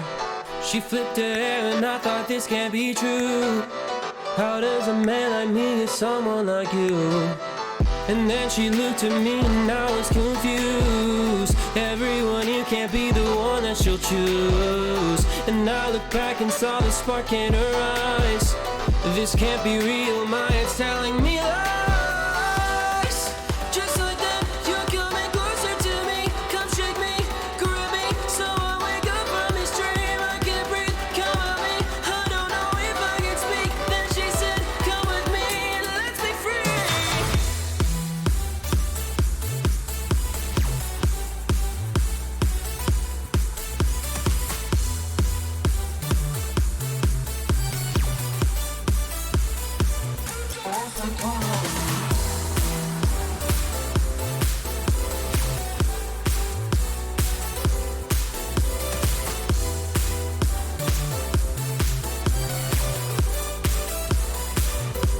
Alright everyone, welcome back. Here we are in game number 2, where Regicide is looking to perform Regicide tonight, taking down IDNM, and I'm excited to see it, but IDM is looking pretty strong with their team. They're looking to fight, and we'll see if they are able to make that happen tonight. Speaking of looking for fights, another invade, another spicy invade. Oh, they're looking. Is she going to commit her flash, is the question. Ooh, the root is going to land. Aftershock is proc, but she's going to be able to walk it out, and the E-start is not what you want to see on a Leona. Very unfortunate. She is able to walk it out. And that is why E-start does not go very well, because you can't CC them for very long. I mean, the only way that worked is if she did the flash Q and the Udyr burned his flash and went bear stance first, which means his starting clear is not good. Cringe. Very not good. But we do see good drafts coming out from both teams, and we'll see. They do place a red buff, or sorry, a ward over onto the red buff of Udyr, so they do have that vision. They do know he is starting there. Yeah. Last time, so let's go ahead and take a look at these summoner spells and the fight coming keystones out here. from the mid lane already, and good trade coming out from Doinby, looking to abuse his strong level 1 with that passive auto. Yeah. So for the side of RGC, we have the Flash, Ghost, and Phase Rush. What do you think about that? She's zooming tonight. She's looking to outrun that Udyr. But ooh, the E is going to miss onto Ace Nomad. Very close, but not going to do very much. And then the other interesting one that I want to bring your guys' attention to is the fleet footwork from the Senna. I know Glacial is the best way to deal with this, but I can see the merits in having fleet footwork in their lane specifically. She wants the extra movement speed and the slight healing to sustain herself other than the Q. A big fight coming in from the top lane. Mr. Ravencat already chunked to such low HP, but is able to walk it out with that Time Warp Tonic, able to give him a little bit more health. Level 2 is going to be hit, the root is going to land, is going to be stunned up, and Senna is forced to flash. Ignite is going to go down, is not going to do enough damage, but the Senna is looking very low. But the flash Q following up, flash from the Kai'Sa, following her support, and another passive proc is going to go down. Plasma not going to be enough, but the auto attack is down goes. Down goes the Senna. TM69 going to fall for first blood over to Sigi. And that is going to be every summoner spell from IDNM's bot side blown for every summoner spell except Flash on the Janet burn. Ooh, very close E. Justice Punch could have done a lot there from the Galio, but unfortunately not going to land. I don't think he was trying to hit that one. I think he was trying to get away. I mean, I would have procced Aftershock. Aftershock is very nice on the Galio, and good summoner choice, or rune choice rather. The Flawless Wind is going to land onto the Maokai. That Time Warp Tonic is going to keep him alive for a long time, however. Irelia is able to walk over this matchup early, unlike the Gregas from last game. Yeah, there's really not much that the Maokai is able to do. Flawless Wind is going to miss, however the Flash Bear Slap is going to land. Mr. Ravencat looking very low, very dead. Phoenix Boy coming here out anti-beam, looking for the kill, and is able to claim it. And here we go again with this 1,000 gold lead here in the first 4 minutes of the game. 2-0 lead. This is exactly how the first game started. But as we saw, it didn't really matter. Flawless Wind is going to miss. Molin is going to auto forward. However, Bear is here, but so is the Deer. Both Deers are up here, up in the top side, and Anti-D might just fall. However, TP is going to be burned from the Galio, but it's not going to do anything. In fact, it's just a burn summoner spell. Needed to be doing that a bit earlier if you wanted to save his jungler there. The HP bar on the Irelia meant that she could not continue that fight.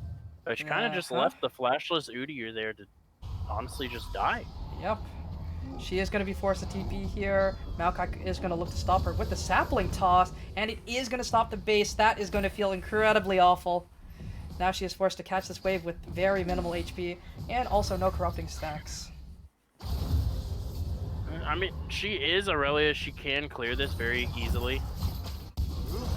Ooh, the flash, Hex Flash E is going to land onto TM69, and she is going to take so much damage. Plasma not going to proc, but that doesn't matter when you have 2 longswords in your inventory.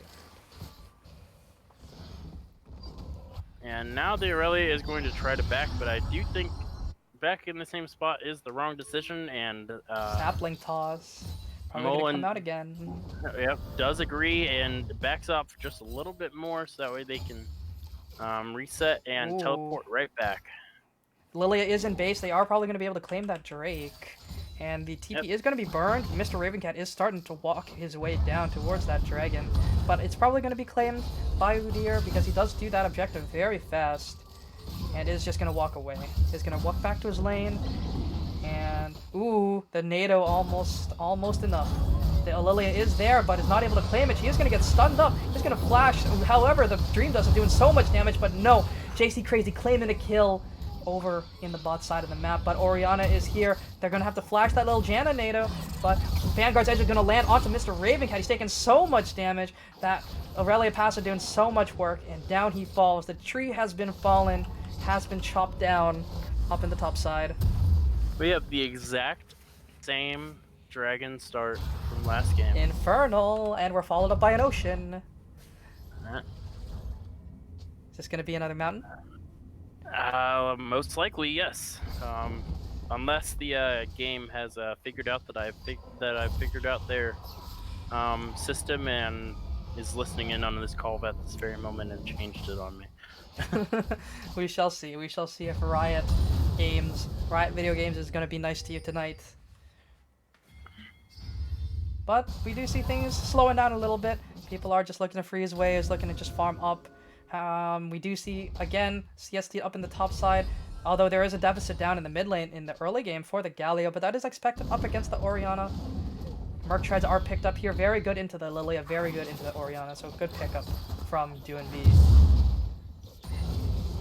Yeah, and only being about maybe a wave and a half behind isn't terribly bad as the Galio, because your AD carry, your jungle, and your top laner are all making up that difference for you. We'll see if Sleeper's going to be able to carry this one again, and he's going to have to. Ooh, they have spotted out the deer. Ms. Lilia up in the top side.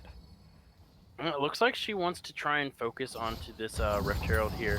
Ooh, the Flawless to it is going to land. Is going to miss the Q reset, however. Not going to be able to claim that one. However, Ms. Lilia is up here looking for the swirl speed over the wall. But the Justice Punch is going to land. Taunted up. Shield of Durand rooted up. But it's not going to be enough damage because he does have the Merc Treads. Very unfortunate.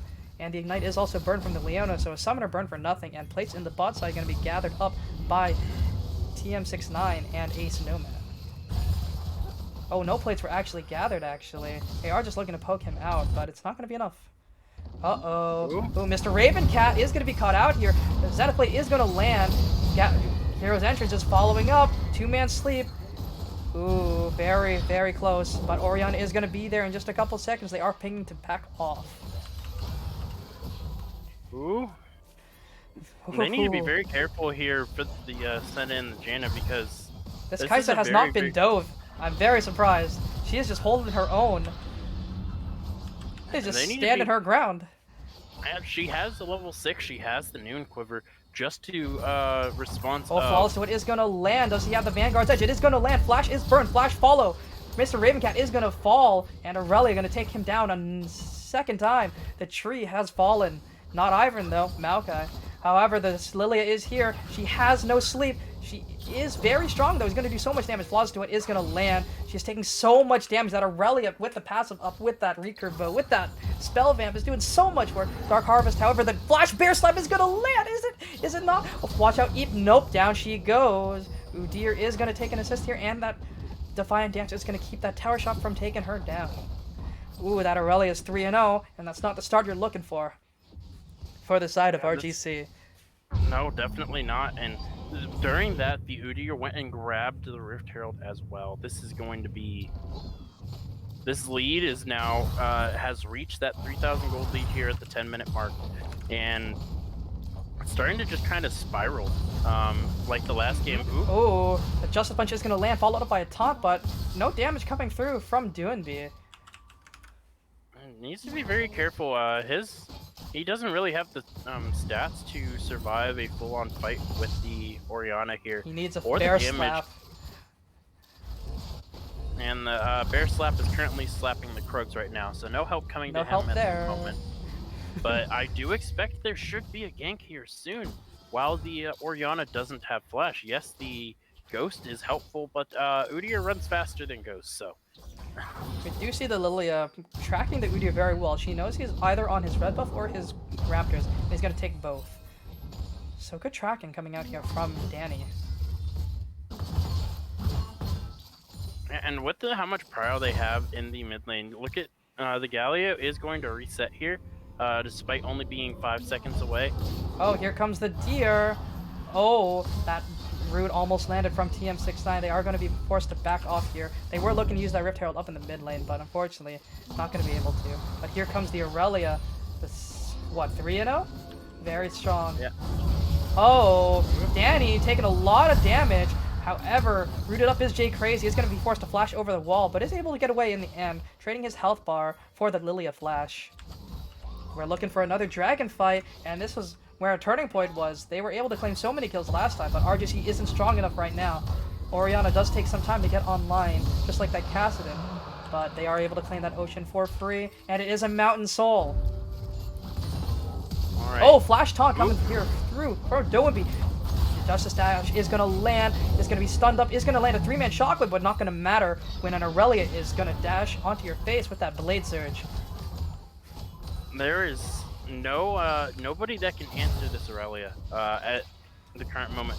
The Maokai decided not to TP bot, and it looks like they're going to try and get some more gold into the pockets of this Galio here. Put him back in the game.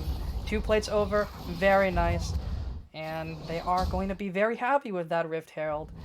And they are probably going to look to take second Rift Herald to force down that mid tower, because Orianna is one of those champions that has a very easy time making sure towers do not fall with her amazing wave clear. Yeah, definitely. And we have the Hextech Alternator picked up for the Galio and a Blasting one. So now his damage is going to be upgraded by quite a lot, because Hextech Alternator hurts a lot. And Galio's AP ratios are also really high. 90% on that Justice Punch, as well as 90% on that full channeled Shield of Durand. Yeah, so this Orianna needs to be very, very careful in these trades now, because now he has the damage to back up his tankiness. I think the Orianna should grab a pair of Merc Treads. It's a Galio and a new Deer. Flawless Duet is going to land. She does have the Vanguard's Edge if she wants to continue in, but she's just going to let him walk away with his life. He's going to put his tail between his legs and accept that he cannot fight her. Yeah, he does have the Blade Steel Caps, Ooh, and the flash from the Leona is going to force the flash on RGC Sleeper, but no damage coming through from that Shockwave. Beautiful Shockwave, but damage is going to follow through from the autos more than her ultimate. Interesting. I mean, the damage reduction on the Galio and the Leona there with the Aftershock and With the W both, as well. yeah, with the Aftershock on both of them and the W, there's really nothing that's going to burst through that besides maybe a 6-item Bane. We do see things happening up in the top side, and Ravencat is not having a fun one. He's 2 levels down, and also 40 CS behind.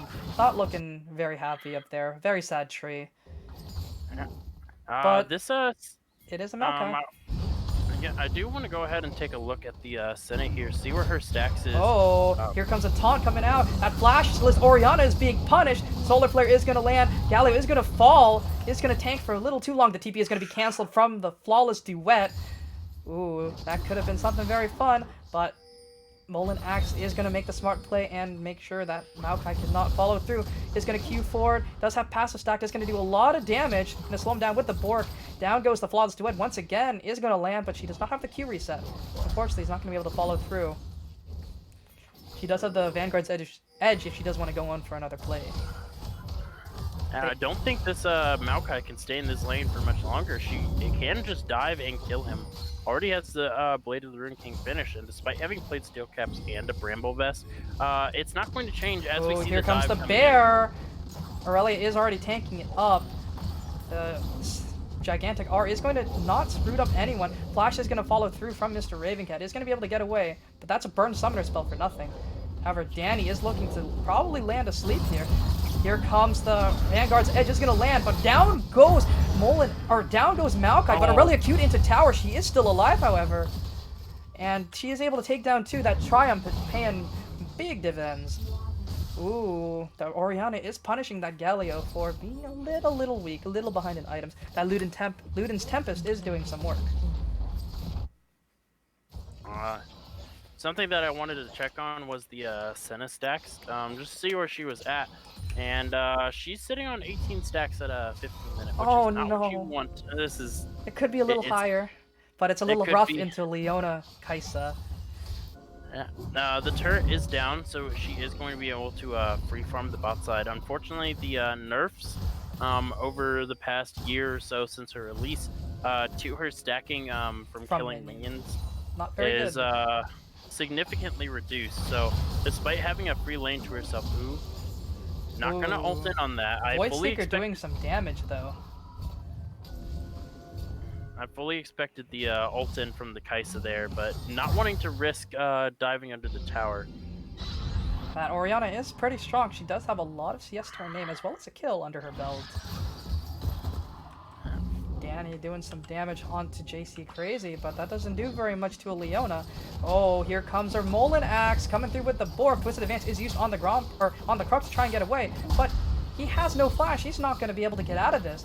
He's just going to get run down, and Aurelia barely loses anything. Now he... Oh, that burst damage from the Kaisa, that isolated Q, and you wonder why that's getting nerfed. Oh my god, that is very unfun. But here comes RG Sleeper, is going to get rooted up by the Xenoblade, is going to get solar flared in the face. RG Sleeper is probably going to look for the Shockwave onto 2, is going to land, knocked up by the Janna, force the flash from Sigi. But the TP is going to dissuade anything from happening. They need to run. They need to run. They need to run. There is Galio waiting in the wings, maybe looking for a flash over the wall. We shall see. But he is just looking to just chill, take those wolves. But that could have turned out a whole lot worse for the side of IDNM if the TP was not channeled by the Aurelia up in the top side. Yeah, and really, who do you send to fight this Aurelia at this point? With how far ahead they are, I do believe they can grab the Triforce, or I believe it is the Triforce. Yep, they're going to pick up Triforce back on back there. You see them picking it up, and this champion is so far ahead of everybody else that she will probably one-shot anybody she comes across because their tank is squishy to her. So imagine what she's going to do to these squishies. Not a fun time. And the Orianna going to go for the boost of Lucidity. Very interesting into Galio, Udyr, Leona, Aurelia. Not sure if I agree with that boot choice. Yeah, and just going ahead and looking over at the items here, we still have the Maokai here with no mythic item. The Orianna is freezing. She does have the Luden's Tempest. Has the fully stacked tier. Yeah, has a fully stacked tier as well, but it's still going to be some time before she gets Archangels because that is a very expensive item. That crit just did a fifth of Janna's HP through the exhaust. Oh my god, that is so fun to play against. But here comes the Lily. Hero's Entrance is going to be burned to keep that Kaisa alive. And no gold given. Nothing lost, nothing taken though. Yeah, they had to burn they didn't burn anything for that, besides the Gallia ulti, which is a very big engage. They used it defensively. They did burn the exhaust though from the Janna. That Kaisa is looking for any one-shot she wants. Rift Herald is going to be summoned up here to take over this tier 2.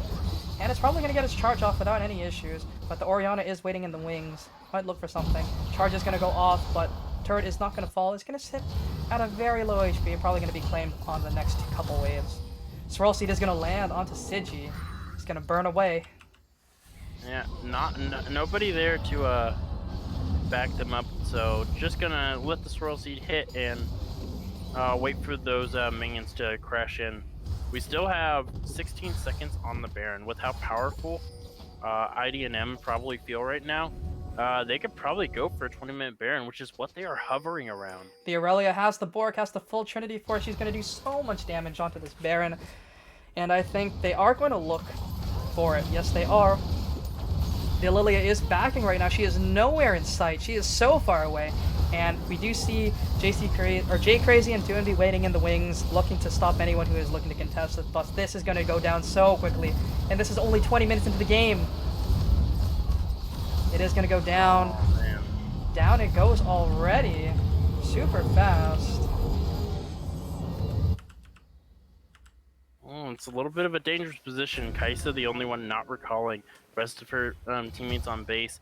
If that swirl seed hits, ooh, very close. Very, very close. Very, very close indeed. But this game is looking a lot cleaner from IDNM. They're playing it a lot better than they were game 1. And this time, Sleeper is not in the driver's seat of this game.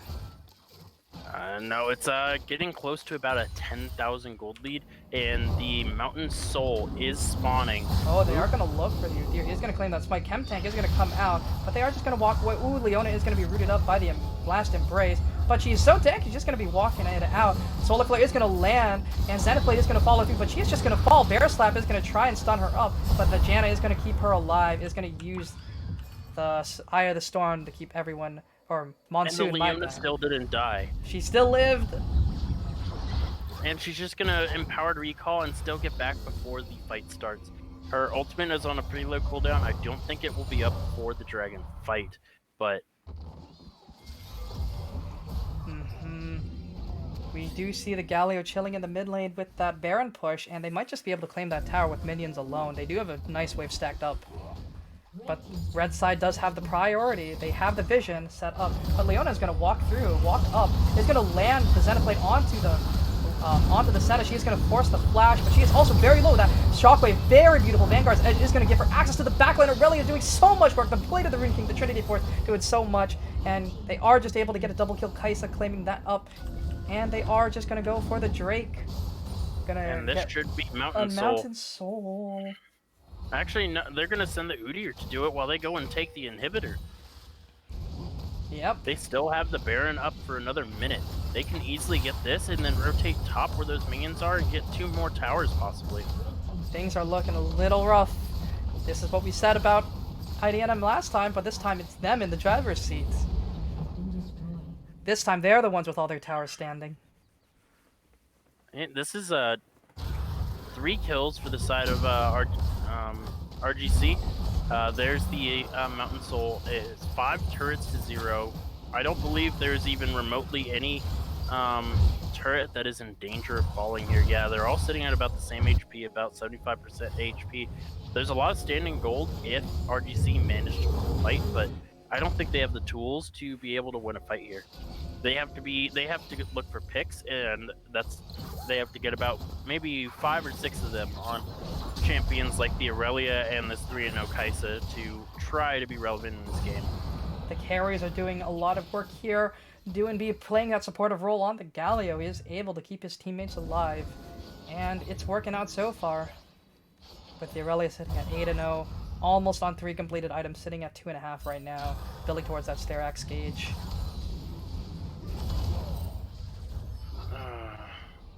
I never really understood what Galio was saying when he did that. I wasn't sure if he was saying "have a fist" or "I'm a beast." I think he's saying "have a fist" when he does his passive auto. I think that's what he's saying too, but we never know. When I first heard it, I thought it was "I'm a beast," and I'm like, that sounds really, really cool. But "have a fist" also sounds just as cool. Oh, that Swirl Seed is going to land, but just not going to do anything, too. Molin Axe, he is very strong, is able to walk up on anyone he wants. Ooh. Things are looking very interesting. We do see the top lane turret is about to fall, and bot lane is going to be answered, too. Swirl Seed, that's what they're looking for, that's what they need. They need a nice, beautiful Swirl Seed to land for those engages, but unfortunately, they don't have any vision control, so Maokai cannot go for those gigantic flanks that he loves to go on. It's all on the Lilia to land these beautiful Swirl Seeds. Yeah, and with the Aurelia solo pushing bot lane, highest level in the game, at level 15, about to cusp over to the level 16, she is probably going to take this tower on the bot side, which leaves 4 towers total remaining for the side of RGC. and it is looking very, very dire. Ooh, the NATO is going to land onto Crazy, but he just takes 0 damage, even from the Oriana combo. Ooh, Oh, now taking a little bit of damage actually here. taking a lot. Here comes the shockwave. It's going to land. Santa Plate is going to follow through, but Crazy is going to fall, and he is crazy indeed with that play.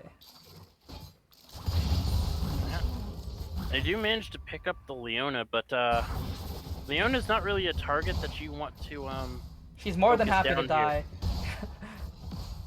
That Senna is sitting on, let's see how many souls now. Sitting on a nice 46. Almost at that 50 break point, or 60 break point. Yeah, getting close there. Probably let somebody else. Yep, there we go. That's 3 more. Yeah. Souls are coming. Souls are coming. But maybe it is a little too late. Because she is only sitting on 1.5 items, unfortunately. Very starved of resources. Yeah, and we're 26 minutes in, and the Janna has finally finished her Moonstone Renewer. Not where you want to be if you're a support and finishing an item 27 minutes in. That's very, very unfortunate for her. Looks like they just want to start up. They just want to posture towards this Baron. With Aurelia split pushing in the bot side, it's doing so much damage to Ravencat. E-Flash is not going to land. However, the Galio is using the Protobelt to walk forward. That Shockwave is going to do so much damage. Swirlseed is going to land. Oh, wow, that Leona disappeared. However, here comes Melanax. Flash away from the Senna. But there's 2 fights, 2 sides. Here it comes. Anti-Demon is going to walk in, is going to use the Hero's Entrance to get in. Monsoon is going to be used to knock that Aurelia away, but down goes the Janna. Down goes the Monsoon, and Mr. Ravencat's going to fall on the backside. So is Sleeper. Down he goes. TM69 is looking to maybe make an outplay here, but he takes so much damage. Down he goes. Quadra kill for the Aurelia. No Penta, sadly, but this is probably just going to be game. Yeah, they should just be able to walk this in. The Baron bait was real. They are going to take game 2 here, and this is going to go to a game 3. Game number 3. Let's get it.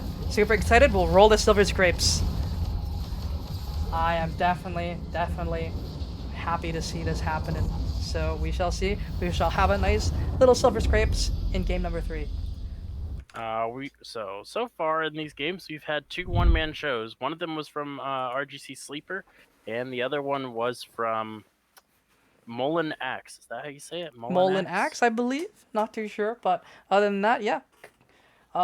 It was a one-man show from both sides. Sleeper, like you said, and this time it's the Aurelia. So both very fun dashing in champions who love to disrupt backlines with their damage. And yeah, we have a series on our hands, folks. Game number 3. We'll roll the Silver Scrapes. But other than that, what do you have to say about this game? What do you think could have gone better for the side of RGC in this game? Honestly, I think they need to. The drafting in that game was weaker than even the first game. The Maokai as a counter pick was extremely questionable. I really don't like the Maokai. I don't like any tank matchup into the Aurelia. They needed to find something that can match the Aurelia's damage, I guess. Maybe like a Fiora or a Darius, something that can meet aggression with aggression, because these tanks into the Aurelia are just not working. Even in the first game, Aurelia got a massive lead, just not more massive than her opponent, than Sleeper.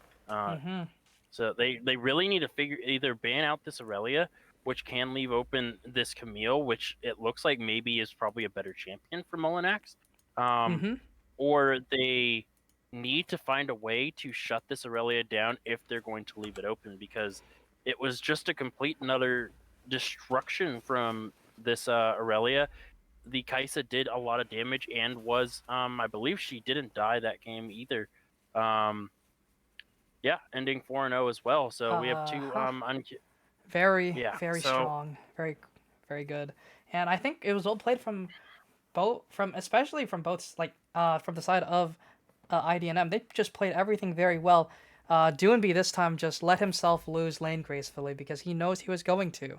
It's Orianna into Galio, and she does have that very long range, so even though it's an okay matchup, he knows he's not meant to win. He knows he's there to keep his carries alive, and yes, he did. Yeah, definitely. I do expect there's going to be quite a few changes coming in with the bans here for Game 3, because it all comes down to this. One team is looking to climb up, the other team is looking to continue their win streak and Will stay Regicide- undefeated in their league. Will Regicide complete Regicide? We shall see. So we're just going to send it off to a quick break while you guys do vote for your player of the game. And, well, see you guys in just a bit. Take care. We'll roll the Silver Scrapes. Let's have a good one.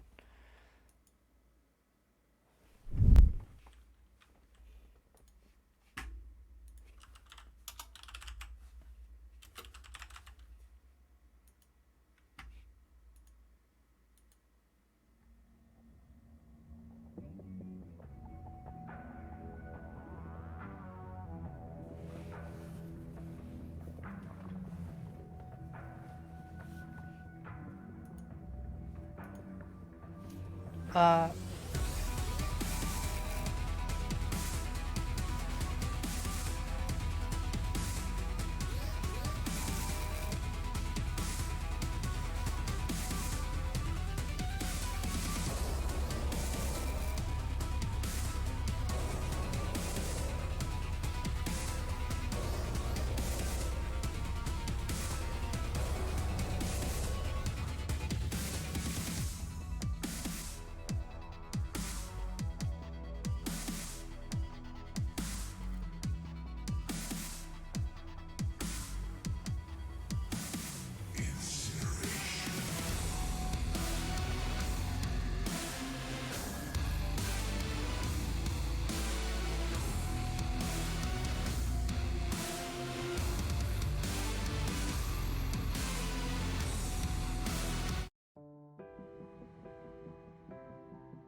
right, everyone.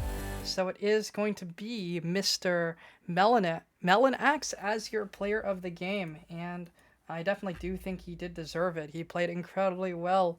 I forgot to change the champion, but he did do his he played incredibly well. I can't really say anything other than that. The Aurelia gameplay was very clean this game. It was clean last game, but this time he was able to roll over the enemy team, and boy, it was fun to watch. As an Aurelia player, thank you for playing that beautiful game, sir. Thank you very much. And we are going to be getting into draft very soon, but what do you think of this last game, Mr. Dream? What do you think of game number 1? Or game number 2, sorry. Give me 1 second. I have to be right back. No worries, no worries. But other than that, things were very, very fun to watch. Like we said, one-man show by both teams. It was the Cassidy in game 1. It was the Aurelia in game 2. So we'll see if the next game is also going to be a one-man show. But we are going to get right into draft, so we shall do this. And let's see what everyone has in store for us tonight.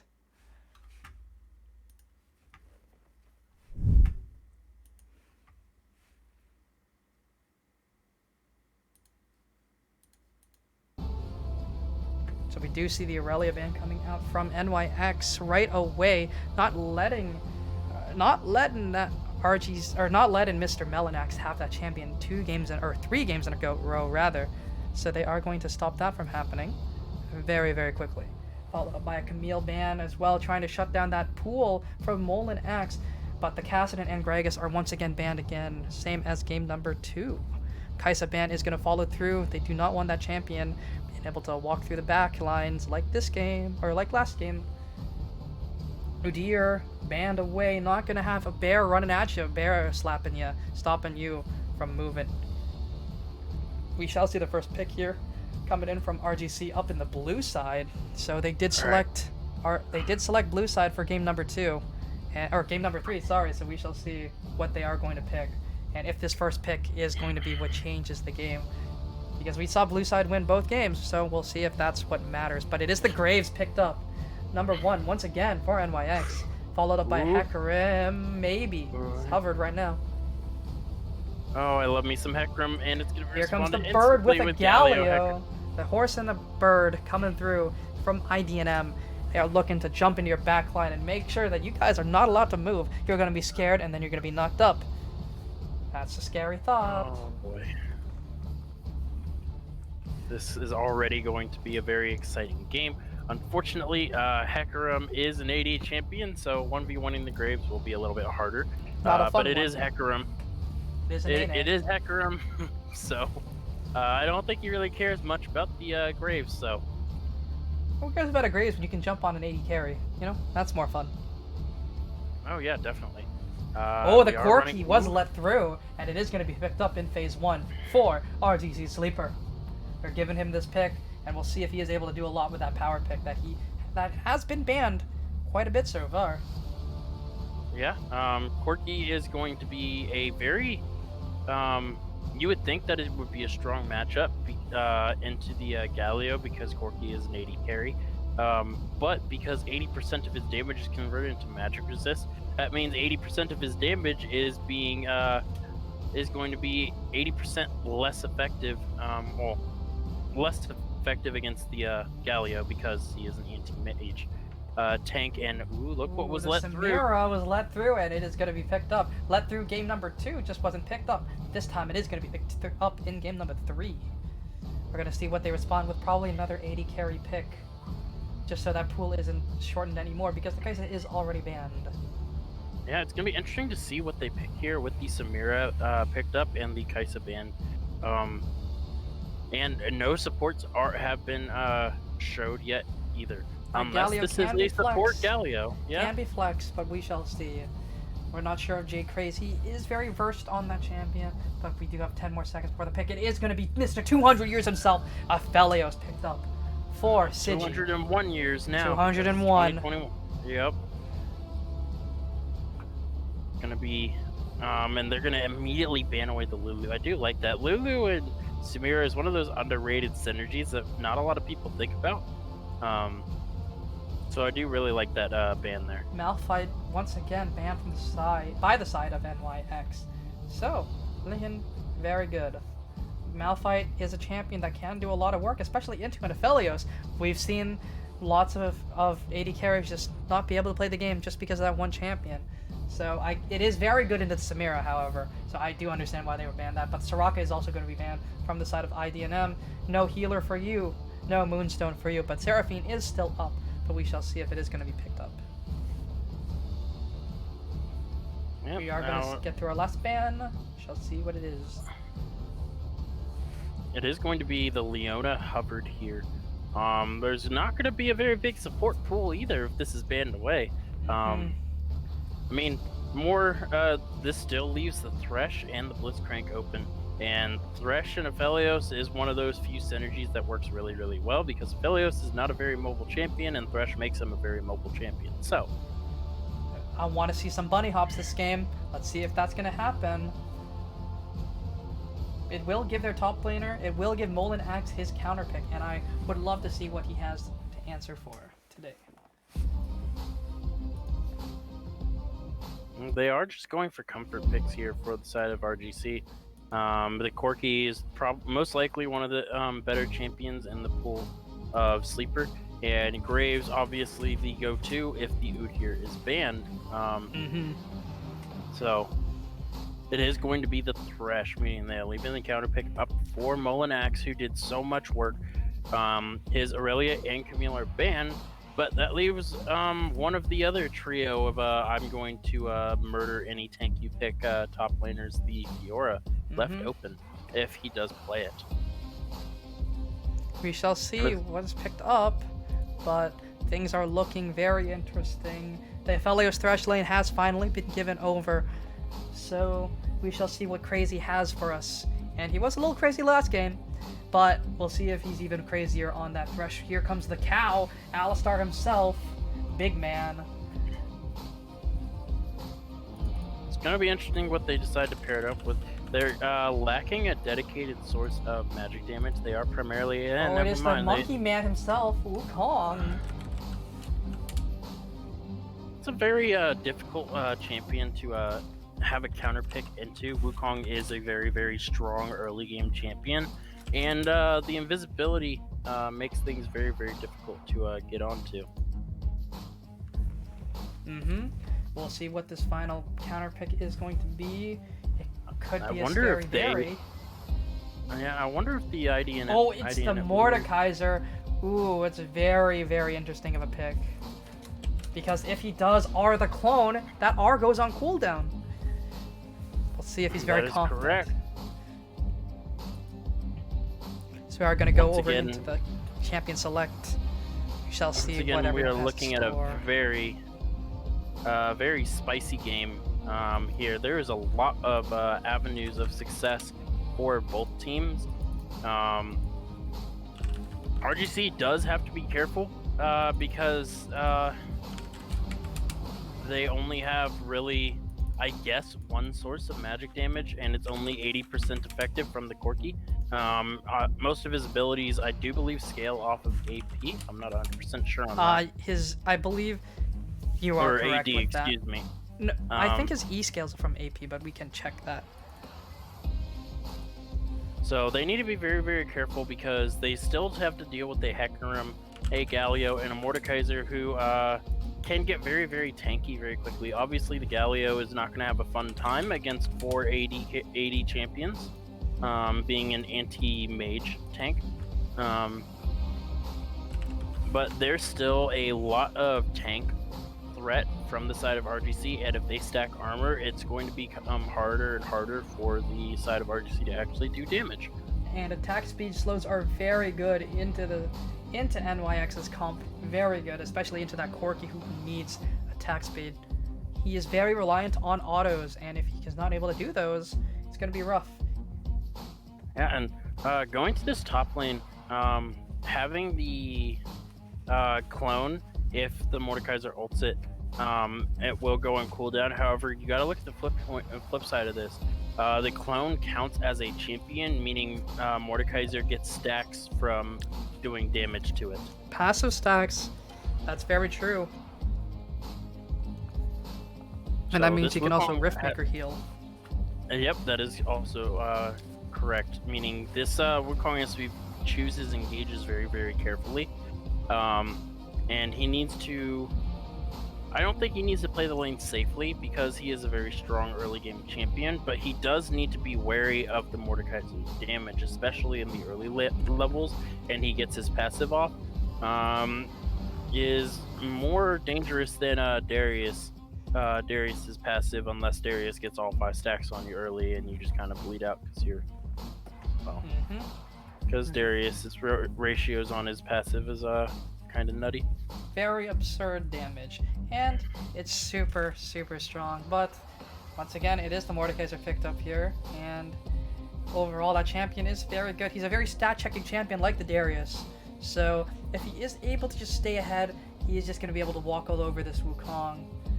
But he is going to be able to build full armor, like get those steel caps very early into the Graves, into the Wukong. It is going to be a very, very good purchase, very efficient purchase. Yeah, and Graves probably doesn't want to take a gander up topside post 6, because if the Wukong decides to go all in and Graves happens to be there, Graves will die. Graves will get ulted, and he will get bonked with that mace, with the Obliterate. But I think the Galio here is going to be a nice setup for the Hecarim. But Corki does have the package as well as his Valkyrie, so he has ways out. But yeah, Corki is unstoppable while he has the package. Yep. And he's Wing. So Mordekaiser needs to be very careful ulting that target.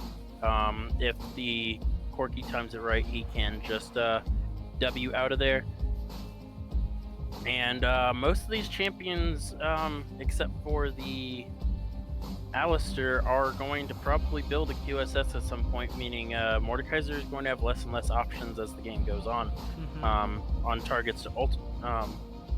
But on the other side, the Hecarim Galio combo is extremely dangerous because of the ultimate fear and not being able to run away when you're feared, and Galio just ults over the top with the Felios, and it just kind of, you just kind of melt.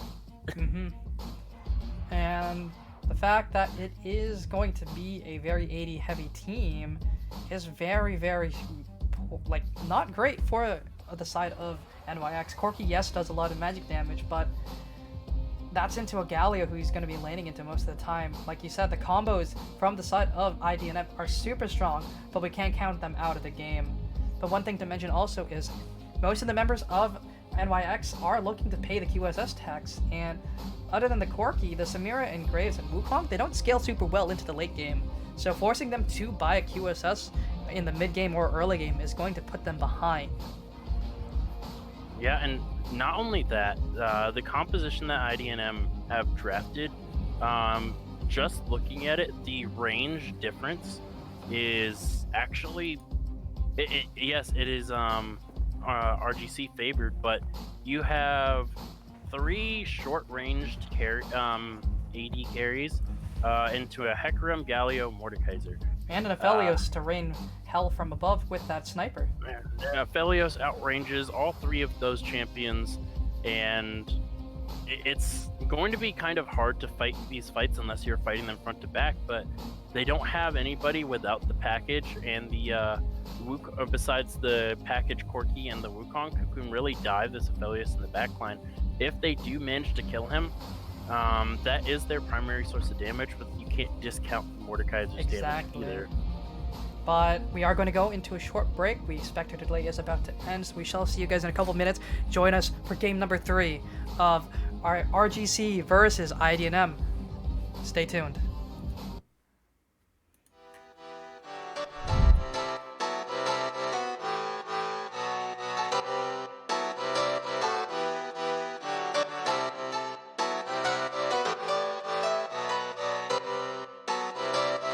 I saw you smile from across the bar. Yeah, she was pretty and so close but so far. She flipped her hair and I thought this can't be true. How does a man like me get someone like you? And then she looked at me and I was confused. Everyone here can't be the one that she'll choose. And I look back and saw the spark in her eyes. This can't be real, my head's telling me lies. Just like them, you're coming closer to me. Come shake me, grab me, so I wake up from this dream. I can't breathe, come at me. I don't know if I can speak. Then she said, come with me and let's be free.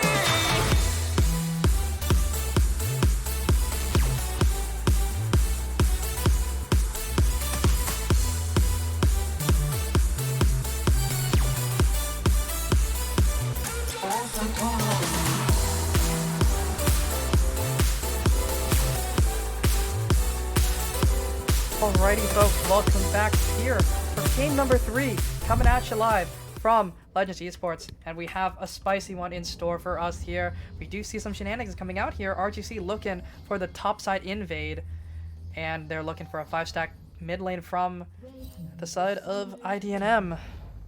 Yeah, trying to give them a taste of their own. And they're not going to see each other at all. They're not going to see each other at all. They are invading the bot side. The other side is invading the top side. I mean, the Alistar level 1 is very poor, so I'm wondering why they are looking for this invade in the first place. Uh-oh. Uh-oh. They might catch They might catch him. Mordekaiser here. They might catch Molinax. Oh, they are pinging it. Uh-oh. Here it comes. Flash Q is going to be knocked up by the Samira passive. That is why they invaded. Is going to force the flash, but Ignite is burned. So 2 summoners for the price of 1, but now Molinax is going to have to play a lot more carefully throughout the rest of this laning phase. Alistair also didn't go Hex Flash. So that is going to be an actual cooldown. An burn. actual cooldown. Oh no. Oh, no Phase Rush coming out from the Alistar either. Yeah, going with the Aftershock, I do kind of like that because they're lacking a tank, and Alistair needs to be very, very tanky. They need something. But they are just going to have a nice handshake off, starting up on the same sides. But it's a nice leash from the Aphelios because he is able to build up some of that red gun shield. The Severum. Gonna heal him up just a little bit. Yeah, and this is not going to be a fun lane for the Galio here. It's also kind of hard to choose the proper runes to itemize against it because you see an ADC in the mid lane and you immediately want to go anti-AD runes, but you got to remember the Corki's passive with 80%. the 80% of their damage as magic damage. So things are looking very nice. Mordekaiser is being pushed in. He has to respect the fact that he has no flash. interesting enough, the Corki, everything except for the Corki's E is magic damage based. Okay. So most of the scaling is coming from auto attacks for the ADs from Corki. So that Sheen auto that's why they need to go that Sheen auto, so the spells actually matter. Oh, taunt gonna follow through, but not gonna land. Shielded Durand, unfortunately not gonna be long enough.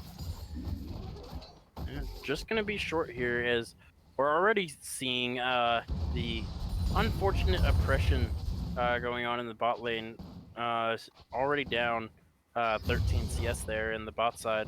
The Mordekaiser is playing fairly safe, dropping a little bit of CS there. The mid lane actually is surprisingly even, despite the range difference. I feel like that would be the hardest matchup to play out here. But the Wukong, like you said, is a very, very good early game champion. He also has the ability to shred your armor as well, which is very, very good into the Mordekaiser, who is relatively tanky in the early game. But we do see RGC Sleeper rotating up to help his mid laner, or help his jungler get the crab from top side. They are just going to look to push that, so they have some mid lane priority. And, ooh, here comes the Graves, looking for a gank onto the flashless Mordekaiser. Looking for something, looking for an angle, and I think he's found it. The Rev of Slow with the near side is going to do something, but the E is going to miss, and he is able to walk it out, but he is probably going to be forced to burn TP because of that. Yeah, gonna have to go out there, and the Graves goes ahead and eats up the... Thresh into Samira. That's a fun one. The Whirlwind gonna stop that hook from landing. Yeah, luckily the one wall is on a quite a long cooldown, so Thresh will be able to get his Q up long before that W comes up. Oh, again. flash taunt coming out from Do and B from that minion, and the Devastating Charge is going to land, enforcing the flash from that Corki. And it is a summoner for the price of a summoner, but a flashless Corki is a lot easier to gank than a flashless Galio. And I'd love to see this Hecarim come mid here. He did use his Ghost, but I'd love to see him come mid again in the next 5 minutes to punish the Corki, because he won't have package for a little bit longer. That was a very intelligent feint from the Galio there. You saw him going in for the empowered auto attack on the minions, and then suddenly he just flashes W's on top of you. Sleeper was not expecting that one. No, I wasn't either. It caught me completely off guard. That was a very good feint, and that's... Hey, props. What can I say? DuNV playing well in game number 2 once again. I can't take credit for that. I never taught him that. I mean, he's taking notes from his namesake, I guess.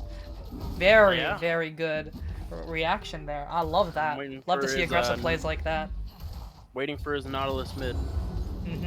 Where's that Nautilus mid, DuNV? Want to see it. But Sigi is just going to have a fun time in that bot lane with that gigantic rage advantage. The Mordekaiser has caught up in CS. Yeah, and he's starting to win out on these trades here.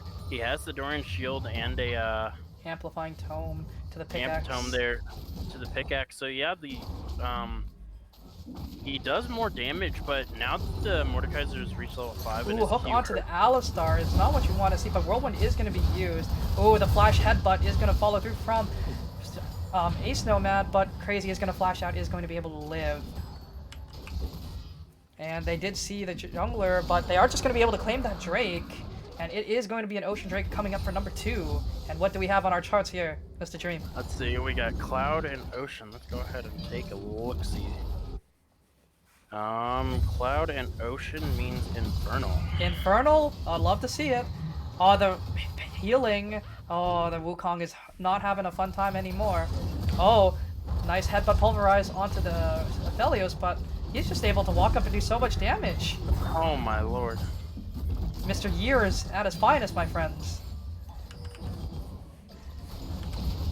Oh, here comes the Graves, not landing the near side. There is no lantern for him. However, they might just look to turn it. Oh, Crazy is very low. Nomad is going to fall down for first blood. Oh, TM69 is very low, but the Graves is also very strong, especially in this early game. He is going to be able to take down the Aphelios. Oh, the root is going to follow through. Does he have the grit? Is he going to be able to dash forward? Oh, the slow, flash forward, and he is finally going to be able to take down the Aphelios, but his own flash is going to be burned. So are the rest of the summoners from the blue side. But here comes the Hecarim with that devastating onslaught. It's going to be stopped from the Wukong with that spin. The Beyblade is going to stop the Horsey up in the top side. That was a very interesting interaction there between the Hecarim E and the Wukong ultimate. Very, very interesting to see. Oh, he missed the cannon. No, F cannon. in the chat. F in the chat. F in the chat for cannon. Sag. We do see things just slowing down a little bit here, but the gold lead is in the favor of RGC at the moment, sitting just a little farther ahead, just under 1k. And ooh, that beautiful hook landed. Here it comes, and down he goes. Hecarim is able to claim that up. Anti-Deem looking very strong here. That Hecarim is doing work. He's ganking. He punished the Corki, like I said. That flashless, packageless Corki. Not a fun time. But beautiful hook from Jay Crazy. Once again, pulling it out in game number 2. Yeah, I do believe his package is up here in a second. He's going to burn the TP. His package is up, and he decided to TP to lane, but maybe not using it, or gonna pick it up until the dragon. Probably hold that cooldown, because the package does go on cooldown once you pick it up. So he's just gonna wait. Keep it there. Yeah, it's going to remain there until he decides to use it. So I don't know if IDNM are aware that he has the package and he just didn't pick it up. Anybody that's played Corki before knows that it's an 8-minute wait time between packages, so they should know it's up, or at least if they don't, it should be up very, very soon. So they need to be worried about him coming back with the package because he moves very, very fast and can Here get comes to the any monkey lane. engaging onto the Mordekaiser. It's going to do a fair chunk of damage before backing off. But here comes the cage. Ace Nomad looking very low, very, very scrumptious here for the Aphelios. He is hungry for a kill. He's getting staked tonight. But here comes the Mordekaiser. Is going to ult the Wukong, not going to ult the clone. So he's going to be able to sustain so much up in the death realm. Flash is burned, but he's probably going to fall. Here comes the hero's entrance. Here comes the Galio. Here comes the Winds of Duran. Taunted up. RGC Sleeper is stuck on the backside, is dueling the Hecarim very well. He is very low. He might just fall. He is going to force the flash, is going to fall, but down goes Mr. Ravencat. The monkey man is going to fall. You are no monkey king today, sir. Oh, man, that was a very heated fight, ending up going 1-for-1. But this bot side is Not having a fun time. No, they are struggling. Oh, that's gonna hit. Oh, there goes the pulverize, but nothing's gonna come of it. Combo is nice, but unfortunately, Samira cannot follow up on that. No, definitely not. Oh, but the Corki is getting plates. He is once again ahead. But that's what you expect as the Gala. You're not meant to win this lane. You're just meant to set up for your team. But the flash taunt going to come through. Is going to get Justice punched up. But here comes the Alistar Ace Nomad. Probably going to look unstoppable. Here comes the devastating charge. Sleeper is probably going to fall once again. And Nomad is just not able to do anything. Not able to peel. Unfortunately, that beautiful, beautiful Onslaught of Shadows was able to stop that knockup from happening, but Danny is looking for a play over the wall. He's gonna nearsight the Hecarim. He's gonna take a good chunk of damage, but hey, he's a horse. He just runs. No human can ever catch up to a horse like that. No, especially not Graves. That gun's probably very, very heavy. True. I mean, he can only hold 2 bullets in it, right? But the Drake is up, and we do see priority coming in from the mid lane and from the bot lane, so they are looking to take out the vision that has been set up, and Ace Nomad is waiting in the wings. Graves would have caught him if he still had a cigar. Mm-hmm. Very true. Could have ran a little bit faster with that. But we do see the Ocean Drake looking to be taken by both sides. Mordekaiser has arrived. Molten Axe is here. But Sleeper is sitting on a ward. Is going to take that down. Crazy is waiting in that line brush. They don't see him. Oh, that beautiful hook onto Samira. She is going to be forced to run away. Is going to use the whirlwind, but Crazy is going to flash out. Here comes the Gallo, able to land something onto the Wukong, and TM69 is just going to fall to the Hecarim. Oh, no, he is not. He's going to live. He's going to use that style to stay alive. But here comes the Molten Axe. Here comes the Death Realm. Danny is taking so much damage. Isolated Q doing so much work, but he is going to fall in the end. Crazy is looking to stay alive. That Hecarim is going to fall. Sigi, 1 HP. Going to flash the rocket, but the taunt is going to come through 3-man. But it is just going to be a running away time for the side of IDNM. And it ends up being a... What was that? A 1 for... 1 for 0? What? Or 1 for 0, yeah. No one fell on the side of RGC, and they are going to be forced to cede this Drake. It was a very close fight, however. There's a TP from the Mordekaiser here. They might still want to fight. They are looking to fight, but no one is there. They're just going to push this wave, but he might be caught out. No, he's not. He's just going to walk it out. There was a very interesting series of events. That fight was very, very spread out, and it was a lot to look at all at once. You had the Mordekaiser fighting the Graves in the Death Realm. You had the Wukong Justice Punch is not going to land, but the Winds of Duran are. Hook going to come through, is going to land, and wow, they just do not have the damage to kill Ace Nomad. Doesn't even have to use his ultimate. However, there is a TP coming in for Mr. Ravencat. He does not have ultimate, however, no spin to win, but Anti-Deep is looking to take down the cow, and he does. He's having a nice steak dinner, just like before. But Aphelios is going to fall here. He's not going to have a fun time down here on the bot side. He's going to get run down by the Graves, run down by Samir, and Samira is going to claim that one. Is going to get some nice style points for that, but the Rift Herald is going to fall in exchange for that play on the bot side. It is overall a 1-for-1, and at the end of the day. And this match is probably the closest out of all. Bloodbath. Yeah, this is the closest out of all 3 games. The gold is virtually even, only about 300-400 gold separating the 2 teams, with a very slight lead in our RGC side. So. It's a bloodbath, and I love it. This is going to extend that lead a little bit, taking another plate, and there are only 2 plates left on that bot tower, but plates have now fallen. This Corki does no damage to The Galio has the Galio plated there. steel caps. Very good buy, especially into 480 carries, or 380 carries and a Wukong. So very efficient buy. It's a very, it's actually even more efficient into the Corki, because Corki, as we already stated, the Galio is an anti-mage tank, so he already takes reduced damage from AP damage. And now the plated steel caps also give him 12% reduced damage from AD damage. This Corki is only doing 8% Here comes AD. the Death Realm coming out from Mr. Molin Axe here. Ravencat is getting chunked very low. No shield proc, but here comes the devastating charge, and Mr. Ravencat is going to fall to the King of the Death Realm. And yes, Mr. Salty Pistachios, whoever does win this game does win this series. That's why we rolled the Silver Scrapes during the break. So this is do or die here for both teams. Will Regicide take down the current kings? Will they take down IDNM? We shall see. But we do see the Rift Herald summoned up here. Over in the top lane is going to claim the first tower. Is going to stop that Samira from getting that bonus. But they are going to lose a lot of their bot side in exchange for that. However, Thresh is caught out in a bad spot. He is going to take a lot of damage here from the Samira, but the style is going to be stopped by the Why is the Galio not ulting? The Galio just did not ulti the Thresh there. That could have been a winning fight. If the Galio ults the Thresh there, oh man. I guess he is saving it for next fight. I mean, Drake is up in 2 minutes, so I mean the cooldown would have been burnt. But that Samira has a 400 gold bounty. I think it's worth the burn. Yeah, this Samira is getting out of hand very, very quickly. 4-0 and 1. They need to. They need some Grievous wounds. Yeah, they need ASAP. to shut her down too. Down goes the Aphelios. Flash over the wall is going to be able to claim that kill. Style points is going to take it down. Samira is flawless today. Taking down the Aphelios. 200 years, meet 300 years.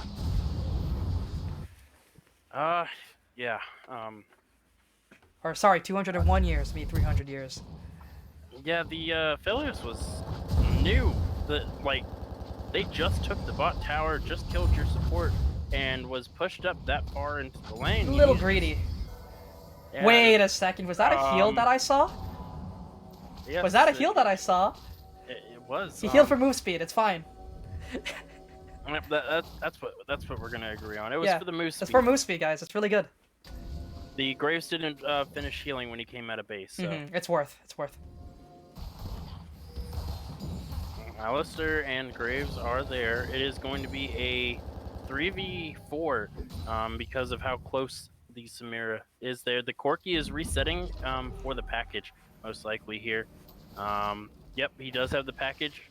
He is going to reset for that, and once again, He's going to burn the TP too. You're right. So they are looking to fight here for this Drake, big time. 8 seconds here on the timer.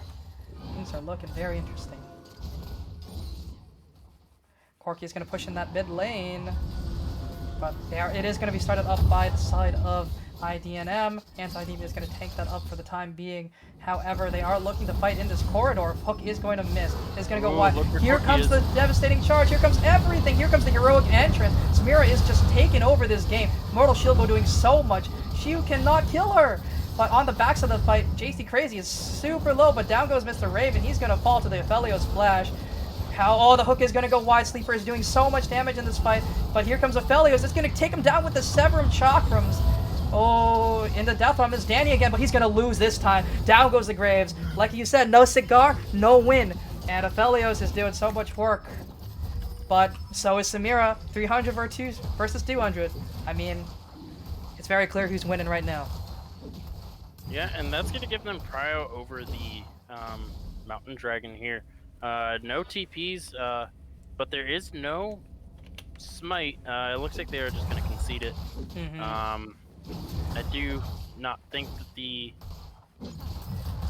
Ekram would have got there in time. So, actually, he might have if he ran straight down there. He might have been able to get down there. Might have. But things are looking interesting. Still no grievous wounds from any of the members of IDNM. That Samira's taken over the game, and she also has a QSS, so she did pay the tax. But we still see no Executioner's Calling or Bramblevest coming out from anyone.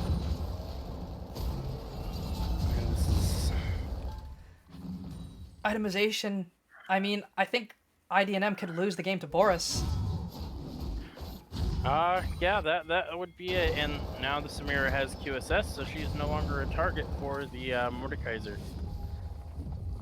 I do like some of the itemization though. There's 4 plated steel caps for the side of IDNM. Now, if I could see a Bramble Vest, I'd be even more excited. But other than that, the good itemization. That item is super effective into almost every member other than the Alistar. That doesn't matter. But here comes the Mordekaiser. Is able to just walk through that Wukong now. Super tanky. And is able to sustain so much. But even with the Gore Drinker, I'm surprised I'm not seeing any grievous wounds from anyone. Yeah, I mean, none of these champions really build the Gore Drinker on the Graves, you mean? Gore Drinker on the Wukong. Oh, Gore Drinker. There's some healing here. Ooh, Losing it.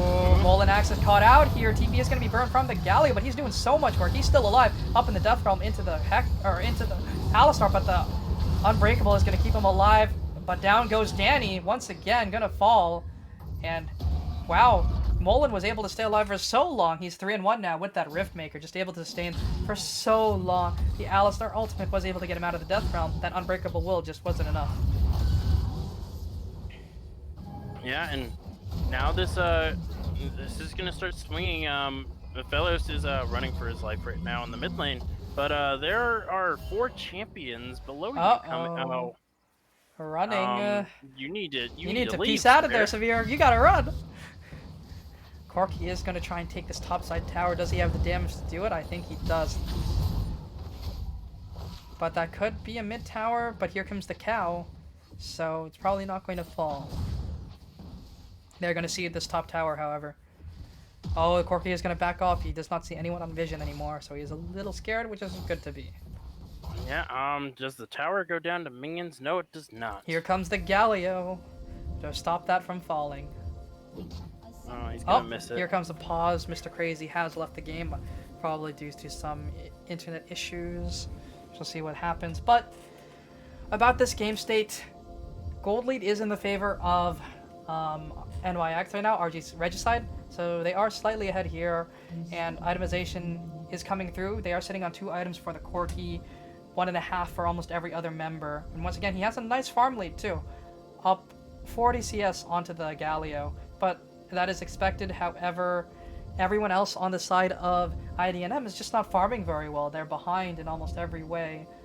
Top lane is behind. The Corky is just farming up a storm. But compared to lane partners, they are ahead. So play is going to resume as that ward is taken. We can't discount the fact that the Samira is by far the strongest member on the team, but she is also the only strong member on the team. That Corky does 0 damage. The Corky still has yet to finish the Triforce, which is something that he absolutely needs. He has the Essence Reaver though, which means his Sheen passive cannot work on anything other item. So he probably goes for the Divine Sunderer then. He can't, that still has a Sheen passive, so he still can't go for that either. So he's probably going to go for the Immortal Shield Bow or the Gale Force. I mean, probably the Gale Force, I'm guessing, as his mythic, because he cannot go Triforce. He could go Kraken Slayer. He could go Kraken too, yes, and it would be very good into Galio. Because he needs that magic or that true damage to get through that Galio tankiness, who has completed the Zonia's Hourglass.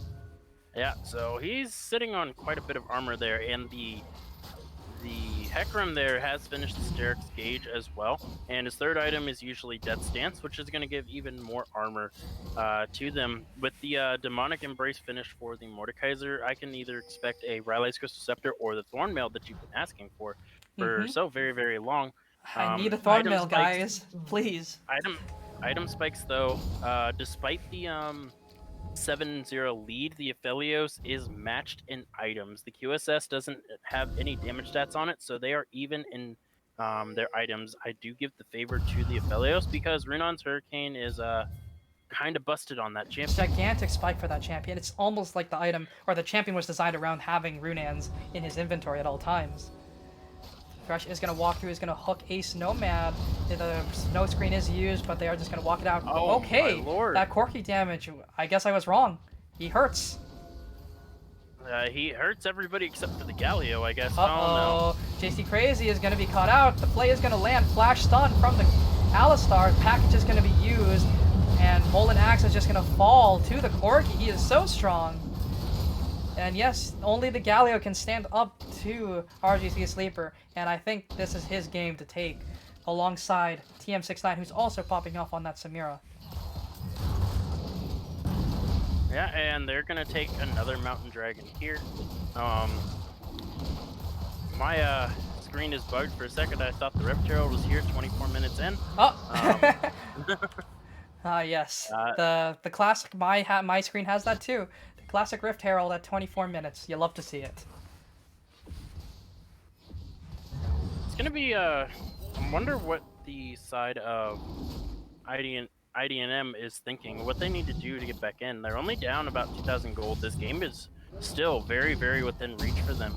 They just need to get the right picks, and walking blind into your own jungle apparently is the wrong choice that they need to be doing. We do see a Vamp Scepter sitting with the Corki along with the Noon Quiver, so I'm expecting an Immortal Shield Bow now. Another reason for IDNM to build more healing reduction, please. We do see the Executioner's Calling finally coming through for Mr. Sigi on the Aphelios, but we still need a little bit more.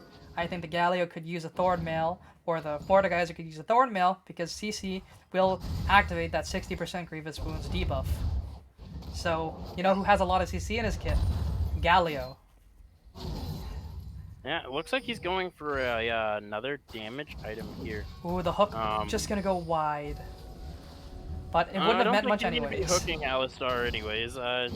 Not a champion you want to be. Bonk. That No. Q crit did 0 damage to the Alistar. And I was kind of hoping that he'd throw his E out and maybe clip the Baron, and the Baron would do more damage than you just did there. Or he could Mordekaiser. pull the Alistar over the wall, but I don't think that matters. Oh, you hate to see it. The Graves just dashing forward, taking away some of that delicious chicken from the Hecarim. I mean, the Hecarim still has a sizable lead on the Graves here. Sitting at almost 1,000 gold above his jungle counterpart, but all of this gold is on the mid and 80 carry for the side of RGC. Sleeper. Mid laner sitting on about a 2,000 gold lead there, and there's about a 2,000 gold lead between the 80 carries as well. So we see an Oblivion Orb picked up by Mr. Doin B. Thank you.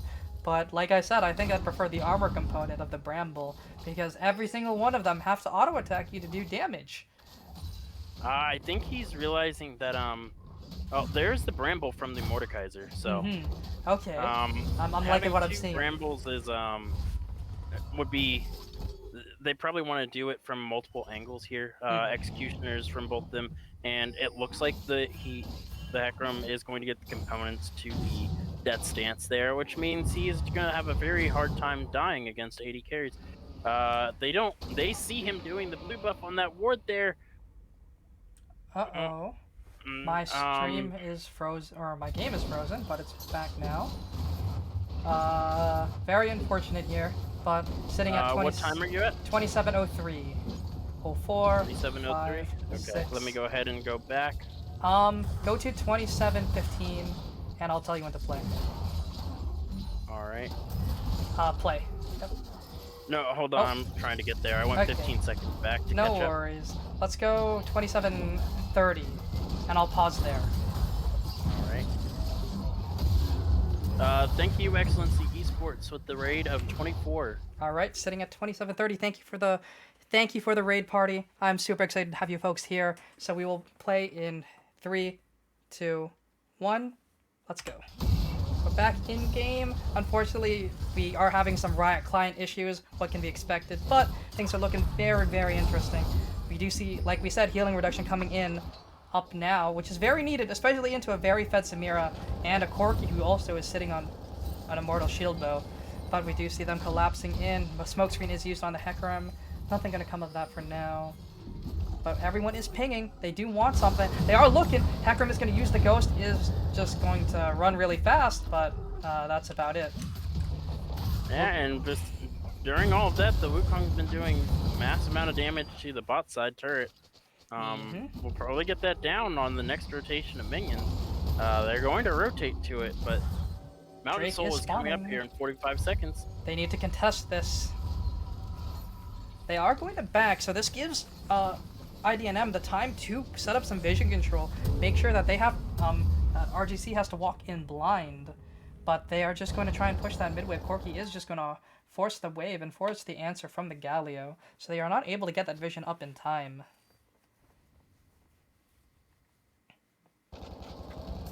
And maybe they definitely don't want to see this. The Because Samira it has a is red their elixir. soul. Very smart buy Going- from her. They are looking to end the game here, so this is looking to be the game-winning fight.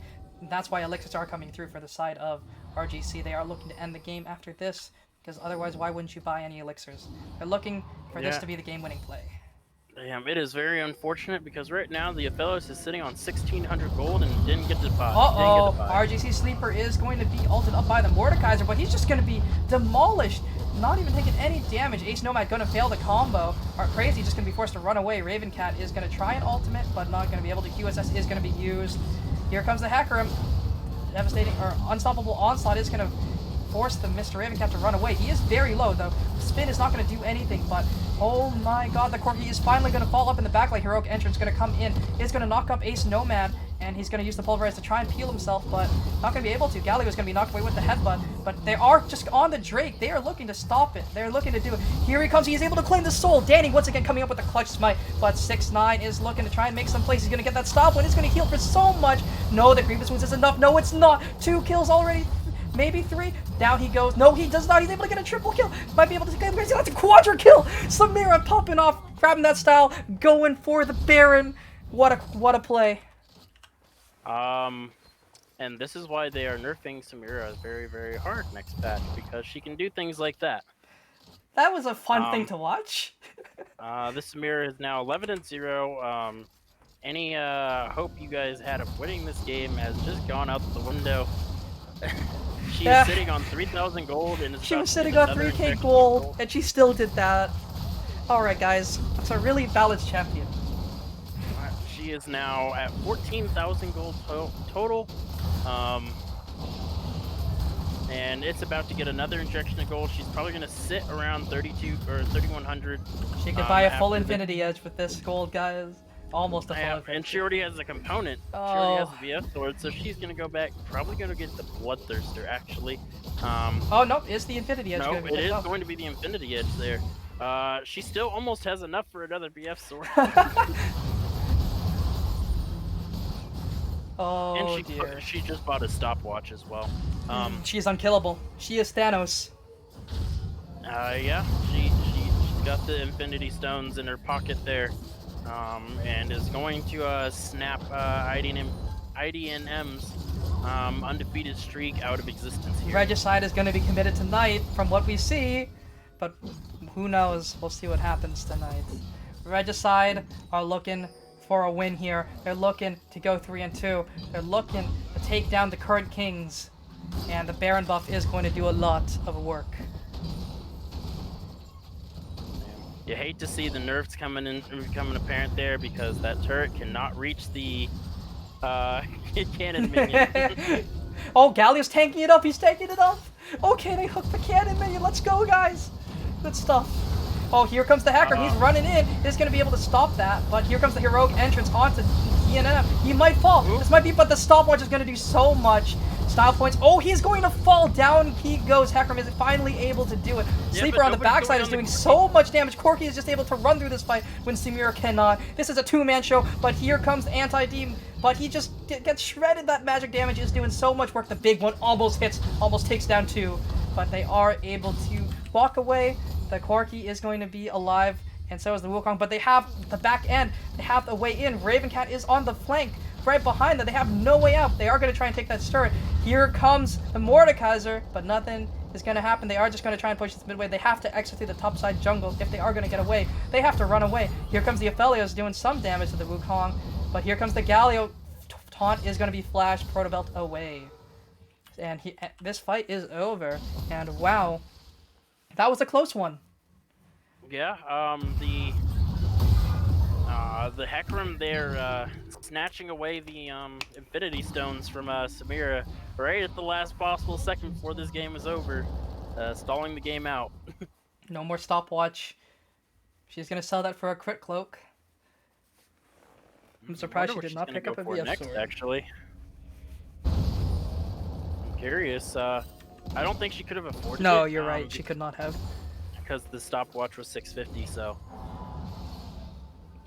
And yes, chat, I would have loved to see some great tank items coming through here, but unfortunately we're not seeing them on the Mordekaiser. We are seeing a Spirit Visage being built up by the Hecarim, and that's good because he already has the Death Stance to try and deal with that Samira, and he was able to.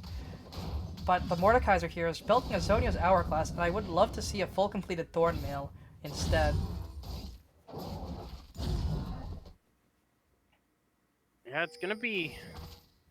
These fights are gonna be very, very difficult, but as you said in the pregame, one team outscales the other, and it's the team with the champion of 201 years.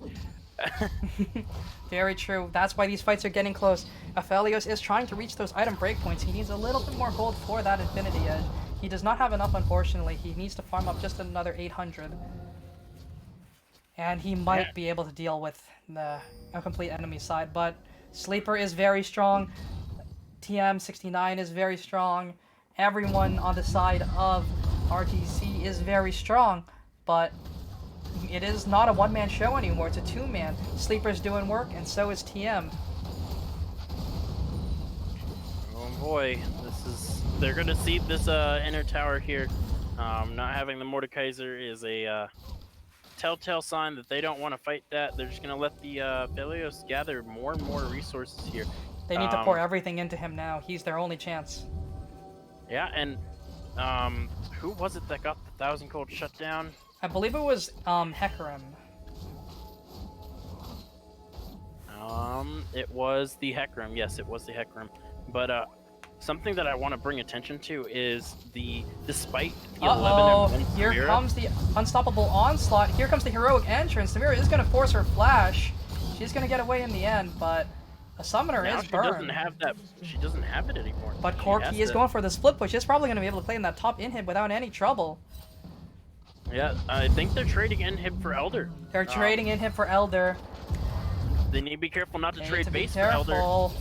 Oh, a 5-man knockup from the Wukong, but no one takes any damage from him. Felios is trying to live on the backside, is finally able to take that Wukong down. TM69 is stuck at half HP, is going to try and heal. Headbutted out is the Galio. Shield, though, is not going to save you, Samira. No, it is not. Here comes... Oh, the early QSS from Danny. No, he's not going to live anymore. He's going to go down. But JC Crazy is going to try and live the base. The base, look at the base, you're right. Oh, first Nexus turret is down. They're all basing. Not going to try for Elder. They have to try for Elder. They have the Galio there. Mordekaiser did fall on the back end of that. We did not, unfortunately, we're not able to see that. They are going to claim that Elder Drake, though. Yeah, and they left the Hecarim and the Aphelios there, sending the two members with a lot of CC back to the Corki. Gonna go ahead and get out of there. That ends up being a 4-for-4 fight and a 4-for-1 trade because it was a long distance 5v5. They are looking for the Baron. This is their way back. They need to be very careful. Both Wukong They are just going to start it up. No, they're going to end the game if they. They have the wave. They can end the game so easily here. This is very dangerous. There are no TPs to stop it. No That's TPs. exactly what they're going to do. They're going to TP. They're not TPing. Mordekaiser is walking back to try and stop that. They are going to claim the Baron. So double objectives here for the side of IDNM. They're able to play these fights out a lot better now with the Aphelios being super strong. Yeah, and Aphelios is sitting on 3,000 gold himself now. Pick up the Infinity Edge. Actually, Hopefully he picks up. He does pick up a Vamp Scepter, probably building towards that Bloodthirster. Aphelios is now sitting on more gold total than the Samira. He got a huge injection from that fight. Huge injection from both Elder and Baron as well. So great pickup here for him. He is the reason they are still in this game, and he needs to continue doing it. Yeah, this is literally on the backs of the mid laner for mid laner and AD carry for RGC, and on the back singular of this of Sigi here on this Aphelios. Will the It, one-man show beat the two-man duet? We shall see. Oh, that one auto did so much damage. It's going to get hooked up. Valkyrie is going to be forced. However, Hecarim is going to be forced to take the Lantern away. That is so much damage onto him in such a short amount of time. That Corki is putting out numbers. yeah, having to burn the package there though is Very, very scary. That is a Yeah, cooldown. 'cause- That's 8 minutes. yeah, and if he gets caught again, these guys still have Elder for another 25 seconds. Very scary stuff. He needs to be very, very careful because Aphelios shreds literally every single enemy champion on their team very, very quickly. You saw that the Wukong do 0 damage despite getting both ultimates off on the Aphelios. So, We do see a Thormail coming out from the Galio, who also has the Morellonomicon. So interesting that he has double ways to break healing. So I think that is a little bit of a redundant stat, but he I has. think he's going mainly for the armor. But I would have there, grabbed a Randuin's Omen head, though. It does reduce damage from auto attacks. yeah, Just I auto attacks in definitely- general. I Oh, definitely agree the combo there. is landed, but the hook is going to go wide. Here comes the Hecarim. Is going to land the devastating devastating charge onto Alistar, but I mean it's Alistar. That's another big cooldown. But burn that is there, the Alistar. unbreakable will. Gonna go down.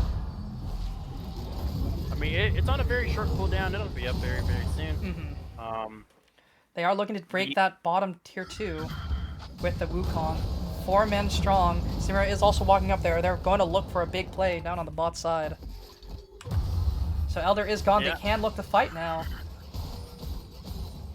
Yeah, I just don't think they win it. They have to get everybody onto the Aphelios, and without the package, I don't think they can do that because Wukong doesn't do any damage anymore to He his has Aphelios. 2 items, 2 completed items, and is sitting on a garage sale at the moment. So very Yeah. unfortunate. Yeah, Corki, however, is at full build. Here comes the Hecarim, gonna dash forward. Valkyrie is gonna be used. However, the Heroic Entrance is gonna try and save the Corki. He is so low, he's getting 1v1 by the Hecarim, but here comes the healing. Here comes the Immortal Shield, but it is not enough. Down goes the Corki, 1v1 by the jungler. TMN is gonna force to burn the Whirlwind. That's a long cooldown down. Alistar is gonna force the Thresh out of the fight with the headbutt, but he's taking so much damage. The Alistar stats, they're gonna be stolen by the Mordekaiser. That is not what you want to see. You do not want a tanky Mordekaiser. Oh, he is not able to claim the stats, however, but it is still 2 for the price of 0. And that's your mid laner gone. That is not good. They can end the game here if they play it right. If they play their cards right, this could be game. Yeah, their inhibitor on the top side's respawned. They don't need to worry about it anymore. They have no worries. There's only the Corki TP, and he's down for another 30 seconds. Yeah, they're just gonna take this mid They're inhibitor looking to and end the game. Mr. 200 Years is going to claim his crown, it looks like, but this could be some shenanigans. They are able to dodge out of the hook from the Thresh. The cage is going to be used. Going to stop people from walking up. probably expecting the ultimate there from the Wukong. They are just going to walk And away. They Be don't have happy. to They make are it- able to hook him down, though. He's going to take so much damage. He's going to fall. Down he goes to the Hecarim. The devastating charge is going to do Samira it. is on- Uh-oh. Here's- That Mordekaiser's taking 1,000,000 damage. Flash taunt from the Oh. Galio is going to taunt up the Alistar. He's going to fall. Oh, down Graves goes is Grace. He caught. dashed forward. Gale Force forward to his death. Corki is also 1 HP. The Hecarim is just doing so much work. That Unstoppable Onslaught is going to keep that Hecarim alive. Uh-oh. Oh, no. No! 200 years fell to the turret. And they have to back off. They have no more damage. They have no more gas. They are going to have to back off. And with that Elder Drake spawning so soon, the Samira is looking to stop their bases. They're looking to end the game with a TP. Corki's looking to end the game. Oh no. Wait, they Galio have no has wave. TP as well. There's going to TP. They have no way. They can't end the game. Wait, they can. They have a gigantic wave. Everyone else needs to back. Corki's just going to ignore him. Oh no. Or he's Oh going to kill no. him. Okay. This might be it. But now he falls. But here comes the Mordekaiser. Immortal Shield Bow is going to do so much work, though. He's healing forever. Down goes the Mordekaiser. Down goes the Thresh. They're going in one by one, and everyone is falling. This is going to be game. This is it. This is the game-ending play. And RGC Sleeper is going to take it over. He's so low. He's going to fall to me. No, he's going to lifesteal, and he is going to be able to take the game. They are going to take down the current Kings. Regicide has been committed. Down goes IDNM, and here come the new Kings up and coming. That is it, folks. That is game number 3 going over. Oh, wow. Oh, Speechless. Oh my God, that was a crazy game. That was insane. And once again, Sleeper coming through. He was what they needed. He did it. He put the team on his back when he needed to. He was it. He was the X Factor. He won them game 1 and he won them game 3. He tried to win them game number 2, but he wasn't enough. But this time, he was. He did it. Okay, folks, so we are going to go. Let's go take a look and vote for player of the game. But overall, what do you think of this game? This game was crazy. Let me just look at the damage quick. I want to see the damage. This game was insane. Insane in the brain. Damage, 47k from the Corki. Samira not even coming close to that. Not even half. Oh. Aphelios, Mr. 200 years himself, wasn't even able to put up those numbers. But that was a crazy game. I mean, there's nothing much more that I can say than you called the back door. You called it. And they walked in one by one and fell to the Corkster. I'm speechless. Oh, IDNM tried their hearts out, but in the end it wasn't enough. We are going to set it over to a quick break. What I'm really any confused comments? about, what I'm really confused about is they send 3 back, but they send them one by one, but they leave the Hecarim to go solo the Elder Dragon. Why? Oh my God. Why? If Hecarim was there, then the Corki doesn't end the game. Yeah, he can get CC'd because he has no package. And he's actually able to stand up and stand his ground, but the Galio wasn't able to. The Mordekaiser wasn't able to. The Thresh wasn't able to. All of them fell one by one. And that was it. That's what caused it. That was the downfall. So we're going to send it over to a quick break so we can break down this game a little bit more. But overall, crazy game. Congratulations to Regicide for taking down the current Kings, winning the series 2-1. We'll see you in a bit.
All right, everyone. Okay, I forgot to change something, but overall, once again, I'm going to give this player of the game to Mr. TM69 because we already gave Mr. Sleeper enough love from game number 1.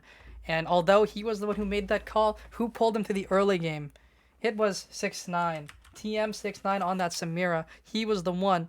He was able to just carry those fights. He was able to live on 1 HP. And sure, yeah, 200 years, we can say all that, but still, I do think he played out of his mind, and Sleeper played out of his mind all 3 games, but TM, he stepped up in game number 2. That 1v4, yes, Mr. Flip Trick, that 1v4 was insanity. He did so much healing, like, they didn't have any grievous wounds, yes, but he also didn't even have a full Immortal Shield bow during that 1v4, so wait, it evens out. But he was able to drain tank his way as an AD carry, and that's what you love to see. Those are the flashy plays that make this game so fun to watch.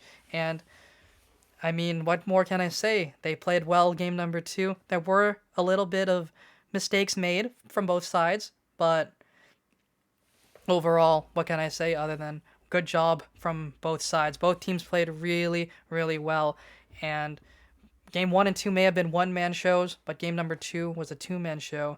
And without TM to pull them through the early game and mid-game, they wouldn't have been able to have Sleeper carry through the late. And yes, like we said, Samira does fall off in the late game, so I mean, we can't really expect much more out of her other than to do her job and push her team through the hardest phases of the game. So Corky, he is a late game scaling champion. That's what his job is to do. He doesn't do very much in the early game, and once we saw he started getting those items, he was able to shred through the health bars of almost everyone on the enemy team. And yes, his CS was immaculate, especially in game number 1. Game number 2, he was CSing like crazy, out of his mind. Same with this game. He was just always constantly ahead. He had the highest CS in the game throughout everything. He was able to farm up the resources and just stay ahead of his lane opponent. In game number 2, it wasn't enough, but in game number 3, it definitely was, and this time his Corky did get through. Samira was also available in game number 2, but it just wasn't picked up. It was traded in for the Senna, and the other side was able to pick up the Kaisa. So maybe if we saw TM on more of a carry like the Samira, it could have gone a little better, but in game number 2. But game number 3 more than made up for that. That was such a fun game to analyze, such a fun game to watch. And sure, they did give up some early Drakes, but that doesn't even matter when you're able to get the soul. Oh, wait. No, yeah, if you are able to get that soul, it does mean a lot, but oh no, he was able to grab the smites. Your jungler played incredibly well.